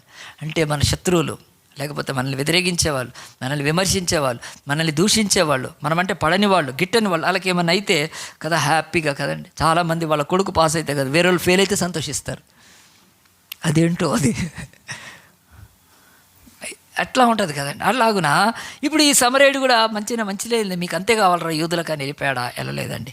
ఆ సమరయుడు తను ఉన్న వాహనం మీద దిగి దగ్గరికి వెళ్ళి అతన్ని పరామర్శించి తన యొక్క ద్రాక్షారసం తీసి పోసాడు. ద్రాక్షారసం ఆనాడు యాంటీసెప్టిక్ అండి. ద్రాక్షారసం పోస్తే ఇప్పటికి మనం పసుపు పెట్టుకుంటాం కదా, అట్లా పోస్తే అది యాంటీసెప్టిక్. రెండోది నూనె, అది సూతింగ్, అది ఆ యొక్క పెయిన్ కిల్లర్. కనుక ఆ నూనె పెట్టి అప్పటికి అతని ప్రాణాన్ని బతికించడానికి అతనికి ఉన్న దాంతో కట్లు కట్టి ఆ యొక్క వాహనం, గాడిద వాహనం దాని మీద నేరుగా తీసుకెళ్ళి ఒక పూటకుళ్ళ వాళ్ళు, పూటకుళ్ళు అంటే ఏంటి? హోటల్స్. ఇప్పుడు హోటల్స్ అంటున్నాం, ఒకప్పుడు సత్రాలు అనేవాళ్ళు. పూటకుళ్ళు ఇళ్ళని, దాంట్లో పూటకు కుళ్ళు అంటే పెడతారు, ఒక డబ్బులు ఇస్తే అన్నం పెట్టేవాళ్ళు. ఇప్పుడు అంతేగాని ఇప్పుడు హోటల్స్ ఏవో పెద్ద పెద్ద పేర్లు పెడుతున్నారు. అలాగున అక్కడ తీసుకొని వెళ్ళి అతనికి 2 దేనారాలు ఇచ్చాడు. తన డబ్బు ఇచ్చాడు, ఎవడో తెలియదు, ముక్కుమోహం తెలియదు. 2 దేనారాలు కానీ బైబిల్ ప్రకారం, క్యాలిక్యులేషన్ ప్రకారం 15 to 25 డేస్ వస్తాయంట. ఆ 2 దేనారాలు ఇచ్చి ఇతన్ని చూసుకో నువ్వు, నేను వెళ్ళి మళ్ళీ వచ్చి ఇతన్ని అని చెప్పినప్పుడు ఇక్కడ బైబిల్ స్పష్టంగా ఏం చెప్తుందంటే, మనందరి జీవితాలు ఆలోచించండి. ఇప్పుడు యేసుప్రభు ఈ పాట చెప్పి ఒక ప్రశ్న వేశాడు చూడండి. ఆ తర్వాత 35వ వచనంలో, మరునాడు 2 దేనాలు తీసి ఆ పుట్టగలనికి ఇచ్చి ఇతన్ని పరామర్శించు, నీకు ఇంకేమైనా ఖర్చు చేస్తే నేను ఇస్తాను, మరలా వచ్చి తీరుస్తానని చెప్పిపోయాను. కాగా దొంగల చేతిలో చిక్కిన వారికి ఈ ముగ్గురిలో ఎవడు పొరుగువాడేనని నీకు తోచున్నది అని ఆ ధర్మశాస్త్రోపదేశకుడిని యేసుప్రభు అడుగుతున్నాడు. ఈ కథ అంతా చెప్పి అడుగుతున్నాడు, చెప్పు ఇప్పుడు నీకు ఎవరు పొరుగువారు కదా, నువ్వు పొరుగువారిని ప్రేమిస్తున్నా అన్నావు కదా, నీ పొరుగువాడు ఎవడో చెప్పు అన్నట్టుగా అడిగినప్పుడు యేసు అతడు అతని మీద జాలి పడిన వాడే అనను. ఇంకోసారి గట్టిగా చెప్పండి కొడదామండి. మనకు పొరుగువారు ఎవరు అనంటే కదా, ఆ ముగ్గురులో యాజకుడు పొరుగువాడయ్యాడా? కాలేదు. లేవీయుడు పొరుగువాడయ్యాడా? కాలేదు. సమరయుడికి పొరుగువాడయ్యాడు. ఎందుకు అయ్యాడంటే తను జాలిపడ్డాడు కనుక పొరుగువాడాడు. సో బైబిల్ క్లియర్ టీచింగ్ ఈరోజు భూమి మీద ఇచ్చిందండి. మన బతుకుల్లో, మన యొక్క జీవితాలలో మనం దేవుణ్ణి ప్రేమిస్తున్నామని చెప్పుకొని ఈ భూమి మీద నిజంగా మన పొరుగువారు ఎవరో వారిని దయ చూపించినప్పుడు మన బ్రతుకుల్లో ఏమీ మిగలదండి. ఖచ్చితంగా జనవరి 7 అనుకుంటా, నాకు డేట్ గుర్తు రాలేదండి, కొడితే వస్తుంది 7. నేను న్యూస్ చూస్తున్నప్పుడు ఒక అబ్బాయి తన ఇంట్లోంచి బయలుదేరి అతడు పొద్దున్నే ఎక్కడికి వెళ్తున్నాడు అంటే ట్యూషన్కి వెళ్తున్నాడు. ఎందుకు వెళ్తున్నాడు అంటే కోచింగ్ తీసుకుంటున్నాడు. ఎందుకు కోచింగ్ తీసుకుంటున్నాడు మనందరికీ తెలుసు. ఆర్ఆర్బీ కానీ బిఎస్ఆర్బీ కానీ ఏదైనా రాయాలంటే కోచింగ్ తీసుకోవాలి, ఒకప్పట్లా కాదు. కనుక ఆ అబ్బాయి కూడా అట్లా కోచింగ్కి వెళ్తున్నాడు. ఏజ్ ఎంత? 17 years అండి, టీనేజ్ అబ్బాయి. సైకిల్ మీద వెళ్తాడు, తెల్లవారు వెళ్తున్నారండి. ఇప్పుడు మేము కూడా దిల్షనగర్లో ఉంటాం, సాకేత కాలేజ్ పక్కనే మా ఇల్లు. అక్కడ పొద్దున్నే పిల్లలు వచ్చి కూర్చున్నారు, ఎందుకంటే దాంట్లో క్లాసెస్ ఏమో జరుగుతుంటాయి అనుకుంటా, స్పెషల్ క్లాసెస్. ఎంతమందిని ఎర్లీ మార్నింగ్ నేను చూస్తూ ఉంటానండి. వాళ్ళంతా కూడా కోచింగ్ క్లాసెస్కి వెళ్తుంటారు కదా. అట్లనే మన దేశంలో బీహార్లో ఆ యొక్క సీతామరహ అనే ఒక ప్లేస్ పేరు, అక్కడ ఒక అబ్బాయి 17 ఏళ్ళ సైకిల్ మీద వెళ్తున్నప్పుడు స్పీడ్గా ఆ యొక్క ఒక వ్యాన్ వచ్చి కొట్టేసిందండి. కొట్టగానే ఎగిరి పడిపోయి రక్తం మడుగులో ఉన్నాడు. అక్కడ ఉన్న వాళ్ళ దగ్గర ఉన్న వాళ్ళంతా కూడా ఏం చేస్తారు, చూస్తారు కదా, అరే యాక్సిడెంట్ అయిందని చెప్పి. అలాగే యాక్సిడెంట్ అయినప్పుడు కదండి, పొద్దున్నే వ్యాపారస్తులు, నేను కూడా పొద్దున్న ఇక్కడ చర్చికి మన దగ్గరికి వస్తాం, ఈ యొక్క బిల్డింగ్లోకి వచ్చినప్పుడు ఆ ముందు ఆ యొక్క ఏవో ఫ్రూట్స్ అమ్ముతూ ఉంటారండి. నేను బాగా గట్టిగా అరిసేవాడిని, ఎందుకంటే మనం వాడుకునేదే సండే ఒక్కరోజు. ఇటు ఎంట్రీ దగ్గర నాది బొలెరో వెహికల్ నేను తీసుకొని కిందికి రావాలంటే ఆడ అడ్డం పెడతారు, టైం అయిపోతుంటుంది కనుక నేను బాగా తిట్టేవాడిని, ఎందుకంటే వాళ్ళు ఫ్రూట్స్ బిజినెస్. తర్వాత గట్టిగా చెప్పాను, నేను ఇంకోసారి చేసే కంప్లైంట్ అంటే, ఇప్పుడు మన బిల్డింగ్ ముందు కాక కొంచెం పక్కన కోటాక్ మహీంద్రాలో పెడుతున్నారు. సో అట్లా తెల్లవారి వ్యాపారస్తులు ఉంటారు కదా. ఆ రోజు బీహార్లో కూడా ఆ చుట్టుపక్కల తెల్లగారు పేపర్ వెళ్ళేసే వాళ్ళు, పాలు వాళ్ళు కావచ్చు, వెజిటబుల్స్ వాళ్ళు కావచ్చు, ఎవరు వాళ్ళందరూ ధర్మని చెప్తాను రాగానే దగ్గరికి వెళ్ళి చూసేవారికి ఏమైందంటే ఆ వ్యాన్ బోల్తా పడిపోయిందండి. ఆ వ్యాన్ పక్కకు పడిపోయింది. డ్రైవర్ పారిపోయాడు. ఆ పిల్లోడు రక్తం మడుగులో కొట్టుకుంటా ఉన్నాడు. ప్రజలంతా వచ్చి అయ్యో వాడు పడిపోయాడే, వాడిని లేపి అయ్యో ఉందా, రక్తం వస్తుందా, 108 ఫోన్ చేద్దామా, ఏదో ఏమీ లేదండి. చూసే వరకు అక్కడ ఇట్లా కనిపిస్తుంది వాళ్ళకి. ఏంటవి? చేపలు ఏరుకుంటున్నారండి. టైమ్స్ ఆఫ్ ఇండియాతో పాటు ఎన్ని న్యూస్లో వచ్చిందండి. జనవరిలో జరిగి ఒక్కడికి దయ లేదండి, ఒక్కడికి జాలి లేదు. ఏ ఒక్కరయ్యో ఒక కొడుకే కదా పాపం, ఏవో తల్లి ఏడుస్తుంది, వాళ్ళ తల్లిదండ్రులు వచ్చి శవం దగ్గర చూస్తున్నా కానీ ఎవ్వడు పట్టించుకోవట్లేదు. ఆ చేపలు ఏరుకుంటా ఉన్నారండి. మన భారతదేశంలో బీహార్లో ఈ నెలలో జరిగింది. ఇప్పుడు పేపర్ వాళ్ళు ఇంటర్నేషనల్ మానవుడు ఏ స్థితికి వచ్చాడో చూడండి. తోటి మానవుడు కదా, ఒక పిల్లవాడు కదా, నువ్వు ₹1,00,000 ఇవ్వనక్కర్లేదు వాడికి, ఆ పిల్లోడికి కదండి. ఇంకేదో నీ కదా, నీ చేయి తీసి నీ గోరు తీసి వాచ్ ఏమి ఇవ్వగా నువ్వు కనీసం దయతోటి లేపాలి ఆ పిల్లోడిని. ఏమైనా కొంచెం దెబ్బలు తగిలితే ఒక ఫోన్ చేస్తే, ఫోన్ ఎంత అండి, 100 ఫ్రీనే కదా, 108 ఫ్రీనే కదా, ఒక ఫోన్ కాల్ చేస్తే దగ్గరలోని హాస్పిటల్ రెస్పాండ్ అవుతుంది. పరిగెత్తుకొని వచ్చేవాళ్ళు, అంబులెన్స్లో తీసుకెళ్ళి. అలా అమ్మ నాన్న ఏడుస్తూ వాళ్ళు అన్నారు, ఏం లోకంలో బతుకుతున్నాం, మా కొడుకు చచ్చిపోయిన దానికంటే మాకు బాధ. ఒక్కడికి జాలి లేదు ఈ రోడ్డు మీద, ఒక్కడికి దయలేదు కనీసం ఎత్తి పక్కన కాదు, చేపలు ఏరుకుంటా ఉన్నారండి. ఈ రోజు వరకు యేసు ప్రభు చెప్తుంది అదే ఉంది. మనుషులు వాళ్ళ పొరుగు వారెవరో తెలియట్లేదండి. కనుక ధర్మశాస్త్రోపదేశం కూడా నువ్వు పెద్ద మాటలు మాట్లాడుతున్నావు కదా, పొరుగువాడంటే నీ ఇంటి పక్కోడు, నీ చుట్టము, నీ బంధువు, నీ కులస్తుడు కాదు. నీవు పొరుగువాడంటే ఎవడి భూమి మీద నిజంగా బాధలో ఉన్నాడో అతన్ని ప్రేమిస్తే అతడు నీకు పొరుగువాడు అవుతాడు. అప్పుడు నువ్వు నిత్య జీవాన్ని సంపాదించుకుంటావని యేసు ప్రభు స్పష్టంగా చెప్తున్నాడు. మనం ఎందుకు ఈ మాటలు ఈరోజు తీసుకున్నామంటే, ఈ జనవరి మాసము ఇది ఫస్ట్ నెల కనుక ఏది ఫస్ట్ ఉండాలో మన జీవితంలో పెట్టుకోవాలండి. ఫస్ట్ అనే మాట 435 టైమ్స్ ఉంది బైబిల్లో. 435 సార్లు దేవుడు చెప్తున్నాడు ఏది మొదట ఉండాలో దాన్ని మొదట పెట్టండి. మరి ఏది మొదట ఉండాలి అని అంటే యేసు ప్రభు చెప్తున్నాడు. చూడండి, మత్తయి సువార్త 6:33లో ఈ వాక్యంతో మనం ముగించుకుందాం. మత్తయి సువార్త 6:33లో దేవుడు ఒక వాక్యం ఏం చెప్తుంది? ఆయన అంటున్నాడు, మొదట నా నీతిని రాజ్యమును వెదకండి, తర్వాత సమస్తం మీకు నేను అనుగ్రహిస్తాను కదా. ఆ యొక్క మత్తయి సువార్త 6:33లో ఏమి తిందుమా, ఏమి తాగుదుమా, ఏమి ధరించుకుందా చింతించకండి, అవన్నీ మీకు ఇస్తాను నేను. కానీ మొదట మీరు చేయాల్సింది ఏంటంటే, కాబట్టి మీరు ఆయన రాజ్యమును నీతిని మొదట వెతకండి. ఫస్ట్ నీ లైఫ్లో నిత్య జీవం పొందాలనుకుంటే ఆయన నీతిని, రాజ్యాన్ని వెతుకును. ఈ భూమి మీద నిన్ను ఆయన దీవిస్తాడు. ఆయన నీతి ఏమిటండి కదా? జాలిపడ్డము, కనికరపడ్డము, ప్రేమించటము, ఇది మొదట్లో పెట్టుకోండి. తర్వాత అన్నీ కూడా ఆ చేపలు ఎక్కడ పోతాయి? రోడ్డు మీద అక్కడే ఉంటాయి కదా. ఆ చేపలు 100-200 ఒక మనిషి ప్రాణం కదా అక్కడ. ఆ దయలేని, ఆ జాలి లేని బతుకులు కాదు. నా నీతి అలాగ ఉండాలని చెప్తున్నాడు. ప్రియ దేవుని బిడ్డలారా, ఆలోచించండి. ఈ పరిశుద్ధ గ్రంథం స్పష్టంగా ఈ సంవత్సరంలో మనం మొదట ఏది పెట్టుకోవాలి. ఎన్ని సంవత్సరాలు గతించిపోతున్నాయి కానీ బ్రతుకులో సంపూర్ణమైన ఆ యొక్క వెలుగు కానీ, ఆనందం కానీ, సంతోషం కానీ, సమృద్ధి ఎందుకు? దేవుడు అంటున్నాడు, మీరు రాంగ్ పాత్రలో, మీరు మొదటివి రెండవగా మూడోగా పెడుతున్నారు, మూడవది రెండవది తీసుకొచ్చి మొదట్లో పెడుతున్నారు. మీరు రాంగ్ ఇచ్చేస్తున్నారు. ఈ భూమి మీద మొదటివి మొదటగా లేవా కదండి? ఈరోజు లేవా? ఈరోజు ఎవరైనా రైతు ఫస్ట్ విత్తనం విత్తి తర్వాత దున్నేవాడు ఉన్నాడా? ఆడు మెంటలే కదా, ఆడు దున్నుతాడా? ఫస్ట్ విత్తనం విత్తి దున్నేవాడు లేడు. ఫస్ట్ దున్నాలి, తర్వాత విత్తనం విత్తాలి. సరే, ఎవరైనా ఈ భూమి మీద కదా అంటే శుభ్రంగా వేసుకోండి, ఫస్ట్ బట్టలు వేసుకొని వస్త్రాలు ధరి తర్వాత స్నానం చేస్తే ఎట్లా చేస్తారండి? మెంటలే కదా చేయడు వాడు. అన్నీ ఉన్నాయి ఖచ్చితంగా. పిల్లలు లాగుని చేయబోతే లాక్కుంటారు. బట్టలు తీసేయి, ఫస్ట్ స్నానం చేసుకోపోని పిల్లలకు నేర్పిస్తారు. బుద్ధి వచ్చినాడు ఎవడైనా కానీ బట్టలు వేసుకొని పోయి స్నానం చేస్తాడా? కాదు. ఫస్ట్ ఎన్ని ఫస్ట్గా ఉన్నాయి ఆలోచించండి. ఈరోజు భూమి మీద ఎవరైనా మనిషి కదా ఒక షూస్ వేసుకునే వాళ్ళంటే ఫస్ట్ షూస్ వేసుకొని దాని మీద సాక్స్ ఎక్కిస్తే ఎట్లుంటుందండి? అందరూ చూస్తారు, వైరల్ అవుతుంది అది. మళ్ళీ ఎవడు షూస్ వేసుకొని సాక్స్ వేసుకొని షూస్ వేసుకుంటాం కదా. ఎవరైనా సరే పెళ్ళి ఫస్టా, పిల్లలు ఫస్టా అంటే కదా, ఫస్ట్ సంతానము, తర్వాత పెళ్ళి అంటే ఏమవుతారు? చెప్పైనా దిగుతుంది, పళ్ళన్నా రాలుతాయి. కనుక ఫస్ట్ పెళ్ళి చేసుకోవాలి, తర్వాత సంతానం కనాలి. ఎట్లా దానికి ముందు ఎట్లా అవుతలేదు కదా. నువ్వు ఫస్ట్ ఎగ్జామ్సా, ఫస్ట్ సిలబసా? ఫస్ట్ సిలబస్ చెప్పాలి, తర్వాత ఇట్లా ఎన్ని భూమి మీద ఉన్నప్పటికీ మనిషి మాత్రం దేవుని రాజ్యాన్ని పొందే విషయంలో వెనకవి ముందు పెట్టి ముందు వెనక చేస్తున్నందుకు మానవుడికి నిత్య జీవము, ఆ నిరీక్ష కానీ, ఆనందం కానీ, ఆ సంతోషం కానీ, ఆ విడుదల కానీ, ఆ అభయం కానీ కలగట్లేదండి. బైబిల్ స్పష్టంగా చెప్తుంది. మీ జీవితంలో ఏం పెట్టుకుంటారు? నేను ఒకసారి చెప్తున్నాను, ఒక సేవకుడు నా దగ్గరికి వచ్చాడు, పాస్టర్ మీరు హెల్ప్ చేయాలంటే. ఏం అంటే నాకు 3 సిమెంట్ బ్యాగులు కావాలన్నాడు. ఓకే అనుకుంటే ఏం మరి నేను మర్చిపోయాను. ఒకరోజు నేను మన ఓఆర్ఆర్ ఎక్కడైతే మనం బిల్డింగ్ కట్టాము, ఒకరోజు నాకు ఫోన్ వచ్చిందండి. ఆ రోజు పొద్దున ఫోన్ వస్తే ఒక లారీ డ్రైవర్ మాట్లాడతాడు, హిందీలో మాట్లాడు.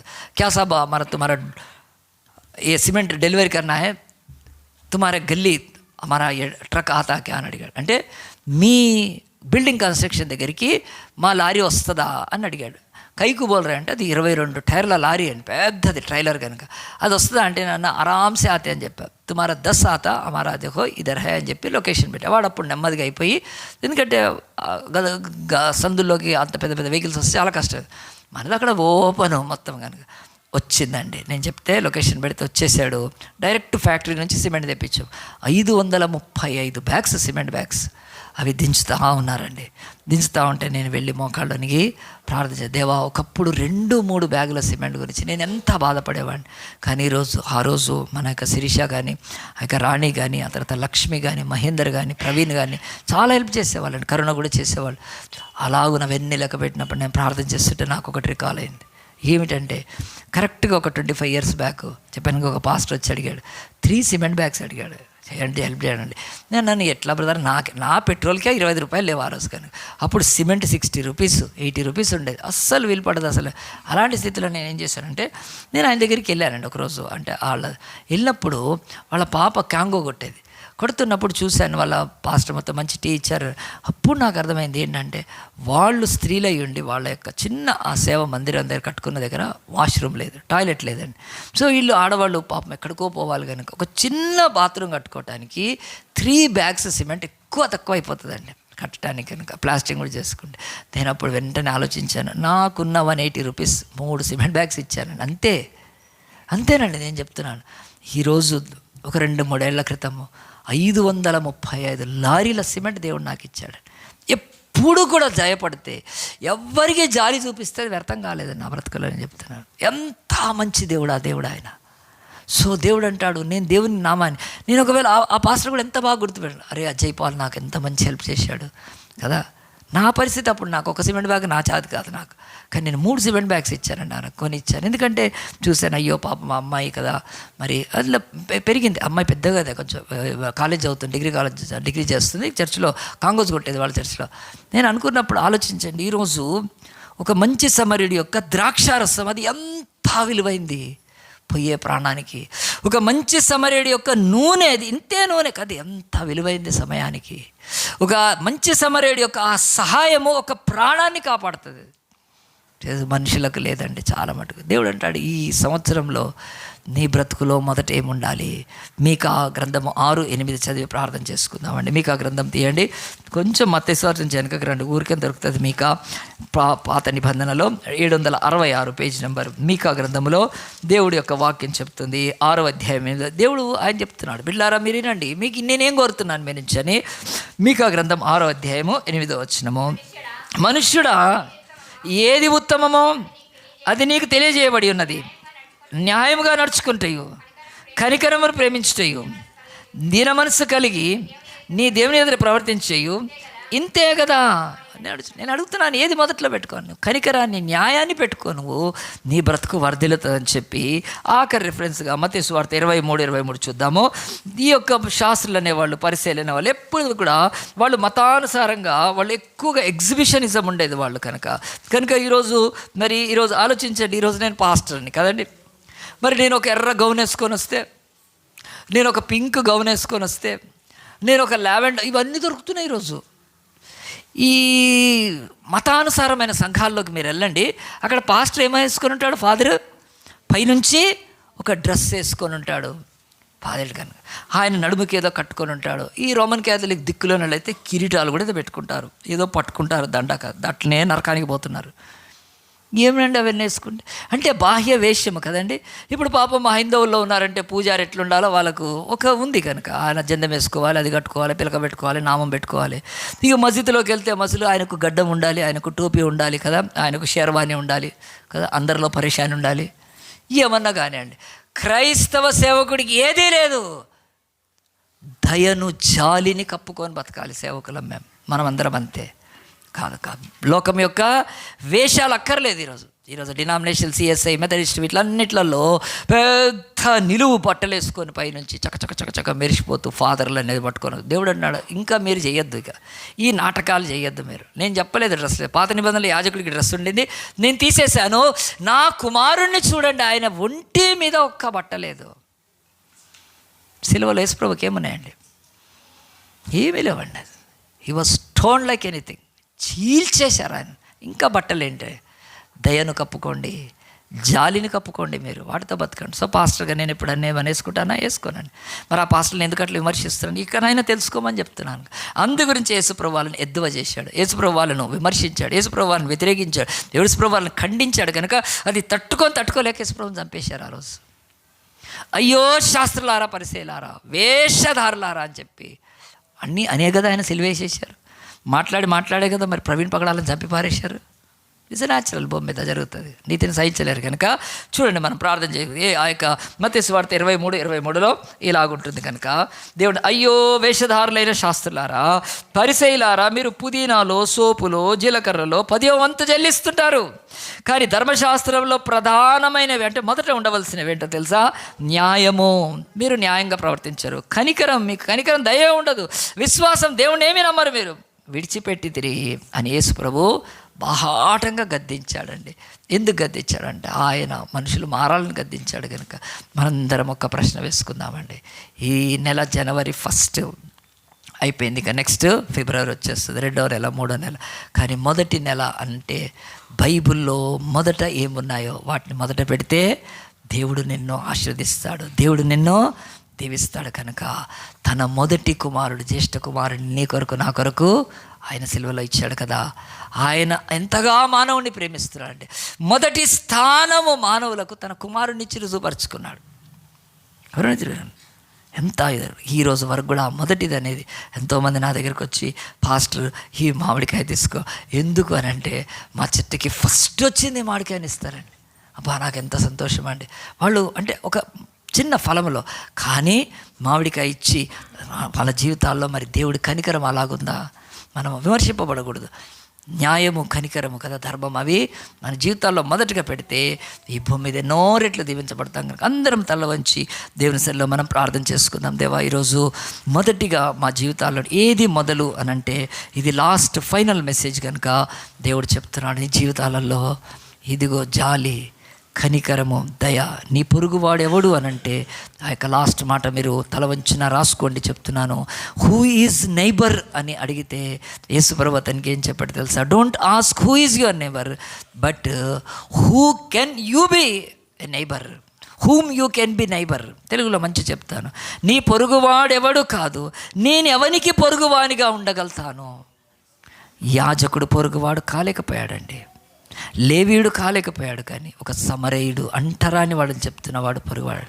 సో సమరయుడే పొరుగువాడయ్యాడు. కనుక అలాగున ఒక ప్రశ్న మనం వేసుకుంటే, నా పొరుగువారు ఎవరు అనే ప్రశ్న రాసుకోండి. దాని కింద నేను ఎవరికి పొరుగువారిగా ఉండగలుగుతాను? కష్టంలో ఉన్న వాళ్ళని, బాధలో ఉన్న వాళ్ళని, ఇబ్బందుల్లో ఉన్న వాళ్ళని, కన్నీటిలో ఉన్న వాళ్ళని, దుఃఖంలో ఉన్న వాళ్ళు, వ్యాధుల్లో ఉన్న వాళ్ళని, కష్టాల్లో ఉన్న వాళ్ళకు నేను పొరుగువాడిని కాగలుగుతాను ప్రభువా అంటే అప్పుడు ఈ మెసేజ్ అర్థమైనట్టండి. దేశాలు, రాజ్యాలు, ప్రపంచంలో క్రైస్తవ బిడ్డ వీడు మనోడు అని చెప్పి, వీడు నా పొరుగువాడు కాదు, ఎవరు బాధలో ఉన్నారో వాళ్ళని పొరుగువారుగా, ఈ దేశానికి వచ్చి అంటరాని వాళ్ళను గుళ్ళోకి రానియకపోతే, టెంపుల్లోకి రానియకపోతే, నీళ్లు తాగకపోతే, ఊరు వేట పెడితే వాళ్ళ పేర్లు కూడా పెంటయ్య కదా, చండాలు అన్నట్టు పేర్లు పెడితే, అవన్నీ ఉన్నవారిని యేసుప్రభు ప్రేమించి, ఆయన శిష్యులు ప్రేమించి, క్రైస్తవులు ప్రేమించి, నా పొరుగువారు వీరే అని వారికి చదువు చెప్పి, అన్నం పెట్టి వాళ్లకు చదువు నేర్పిస్తే అది దేవుడిచ్చిన బోధ. అది ఫస్ట్గా పెట్టుకున్నారు. గ్రాహం స్టీన్స్ వచ్చి ఒరిస్సాకు వచ్చి కుష్టు వ్యాధులను అందరూ వెలగొట్టేస్తే వాళ్ళకు కట్లు కట్టి, నా పొరుగువారు వీళ్ళే. ఆస్ట్రేలియాలో ఉంటే ఆస్ట్రేలియా అతనికి ఇండియా వాళ్ళు ఎట్లా పొరుగు వాళ్ళు అవుతారు? వాళ్ళ ఇంటి దగ్గర ఉండే వాళ్ళు అవుతారు, వాళ్ళ దేశస్తులు కాదు. నా పొరుగువారి కుష్టు వ్యాధి వారే అని తన ప్రాణాన్ని ధారపోయలేదు ఆయన. కనుక ఈరోజు నీ జీవితంలో మొదటిది పెట్టుకో. ఇంకా లాస్ట్గా నా పొరుగు వాడిని ప్రేమించాలి కదా అనుకుంటే ఇదే పని చేస్తుండే. ఎవడు రోడ్డు మీద పడితే వాడిని ఎత్తుకుని ఇదేనా? కాదు. మనందరికీ తెలుసు, ఈ మంచి సమరుడు వెళ్ళి హాస్పిటల్ ఏం పెట్టలేదండి. ఆయన వెళ్ళి తీసుకెళ్ళి ఒక పూటకుల్లో ఇంట్లో పెట్టాడు తప్ప, కొన్ని రోజులైనాక ఇదిగో ఇక్కడ ఒక హాస్పిటల్, ఎవరిని కొడితే చేస్తే అట్లా చేయలేదు. అవి చెప్పట్లేదు దేవుడు. సమయానుకూలంగా ఆ సమయానికి నువ్వు సహాయం చేస్తే చాలు తప్ప నువ్వే పెద్ద సమరిటన్ హాస్పిటల్ పెట్టమని ఏం చెప్పట్లేదు దేవుడు. నీకు దేవుడు, నేను ఒకనాడు చెప్తున్నాను, 3 సిమెంట్ బ్యాగులు ఆ రోజు అవసరం అంతే. అంతేకాని నేను సిమెంట్ పాస్టర్లు అందరికీ ఇస్తానని చెప్పి పాస్టర్స్కి సిమెంట్ సప్లై చేసే ఒక డీలర్గా ఒక పాస్టర్ నేను ఏమైనా పెట్టుకున్నాను? ఏం పెట్టుకోలేదండి. It was that time that I could help him so that he could be happy. అంతే. మనందరము మనకు వచ్చిన అవకాశాన్ని ఉపయోగించుకొని నీ జీవితంలో మొదటి స్థానం ఒకవేళ దేవుడి నీతిని రాజ్యానికే ఇస్తే నీవు నీ యొక్క జీవిత ప్రయాణంలో, నీ జీవిత గమనంలో ఎవరు బాధల్లో ఉన్నారో వారికి సహాయం చేస్తూ పోతావు. ప్రతిఫలం లేకుండా నిన్ను దేవుడు నిండారా దీవించి ఆస్వాదిస్తాడు. నీకు ఎంత దేవుడిస్తాడో నువ్వు పట్టుకోలేవు. నిన్ను దేవుడు ఎంత ఆస్వాదిస్తాడో అది పొంగిపుతుంది. గిన్నె నిండి పొరలే అనుభవిస్తాడు. కానీ జాలి లేని బ్రతుకులు, దయలేని బ్రతుకులు, గుళ్ళకు టెంపుల్లకు పరిగెత్తు, ఆ యొక్క దీపాలు వెలిగిస్తూ, ఆ నైవేద్యాలు పెడుతూ, అర్చన చేస్తూ పరిగెత్తితే రోడ్డు మీద చేపలు ఏరుకుంటున్నారే తప్ప ఒక బిడ్డను లేపేవాడు లేడు ఈరోజు. లోకం అట్లా ఉంది కనుక మరి నువ్వు దేవుని రాజ్యాన్ని వెతికితే నీ హృదయంలో కనికరం దాయపెట్టుకో. తప్పకుండా నీ దేవుడు దీవిస్తాడు. ఆ యేసు దేవాతి దేవుడు దిగి వచ్చి ఈరోజు యాజకుడి వల్ల మతాలన్నీ కూడా వెళ్ళిపోయినాయి. రాముడు వచ్చాడు, రావణాసుని చెప్పాడు. కృష్ణుడు వచ్చాడు, కంసుడు, ఇంకెవరు ఏం చేశారు? కానీ మానవులకి ఏం చేశారు? యేసు అంటాడు, బిడ్డ నేను మంచి సమరయుడను, నా ప్రాణము పెట్టి నిన్ను బతికిస్తానని వచ్చాడు. కనుక ఆయనలో ఒక రక్షకుడయ్యాడు, జగత్ రక్షకుడయ్యాడు. అన్ని మతాల చేత ఆరాధింపబడుతున్నాడు ఆయన. అన్ని కులస్తుల చేత ఆరాధింపబడుతున్నాడు. అన్ని జాతుల చేత ఆరాధింపబడుతున్నాడు. దాదాపు 7,000 భాషల్లో 4,000 భాషల్లో ఆరాధింపబడుతున్నాడు ఆయన. ఈయన కదా నిజమైన స్వామి. ఆ రక్షకుడు నీ జీవితంలో పనిచేయాలంటే నువ్వు అంజాన్ కొట్టద్దు. ఎవరికైనా సహాయం చేయాల్సి చెయ్యి, పర్వాలేదు. నీ శక్తికి మించేం కదా, నీకున్నదే. దేవుడు నేను దీవించి 1 సంవత్సరం నుంచి ఆశీర్వాదం మొదలు పెడతాడు, నేను వరదిలింపజేస్తాడు. కనుక దేవుడి మాటలు దీవించును గాక. ప్రార్థన చేసుకుందాం. మహోన్నతుడా, పరిశుద్ధుడా, ఈరోజు నా తండ్రి నాయన ఈ యొక్క ఏది మొదట అనే ఫైనల్ మెసేజ్గా నాయన ఈరోజు మేము నాయన నీ వాక్యాలను తీసి మా బ్రతుకులో దేవాలయము, టెంపుల్, భజనలు, ఆరాధనలు, ఆ ప్రసంగాలు నా తండ్రి ఎన్ని ఉన్నా యాజకుడి వల్లే మిగిలిపోతాం నాయన. లేవీల వల్లే ప్రభా, వాలంటీర్స్ లాగా ప్రభా నాయన అవి ఇవి పనిచేసి దయ జాలి లేకపోతే నాయన నాయన అలాగ మిగిలిపోతాం. కానీ మంచి సమరుడు వలె క్రీస్తు హృదయాన్ని కలిగి ప్రభా మేము జాలిపడి ఇతరులను లేపేవారికి, ఇతరికి సహాయం చేసేవారుగా ఉండి నా జీవితంలో మొదటిగా నీ నీతినే రాజ్యాన్ని పెట్టుకొని ప్రభా ఈ లోకానికి వెలుగు బిడ్డలుగా బ్రతికే కృపను అందరికీ దయచేయమని, విధమైన వాక్యాన్ని నారుగడ్డ నీరు పోసి నూరంతాలు ఫలింపచేయమని, అన్ని నామాల కంటే పైనామమైన లోకరక్షకుడు, జగదరక్షకుడు, పరలోకం నుండి దిగి వచ్చిన మా మంచి సమరుడైన యేసు నామాన్ని బట్టి ప్రార్థించి వేడుకుంటున్నాము.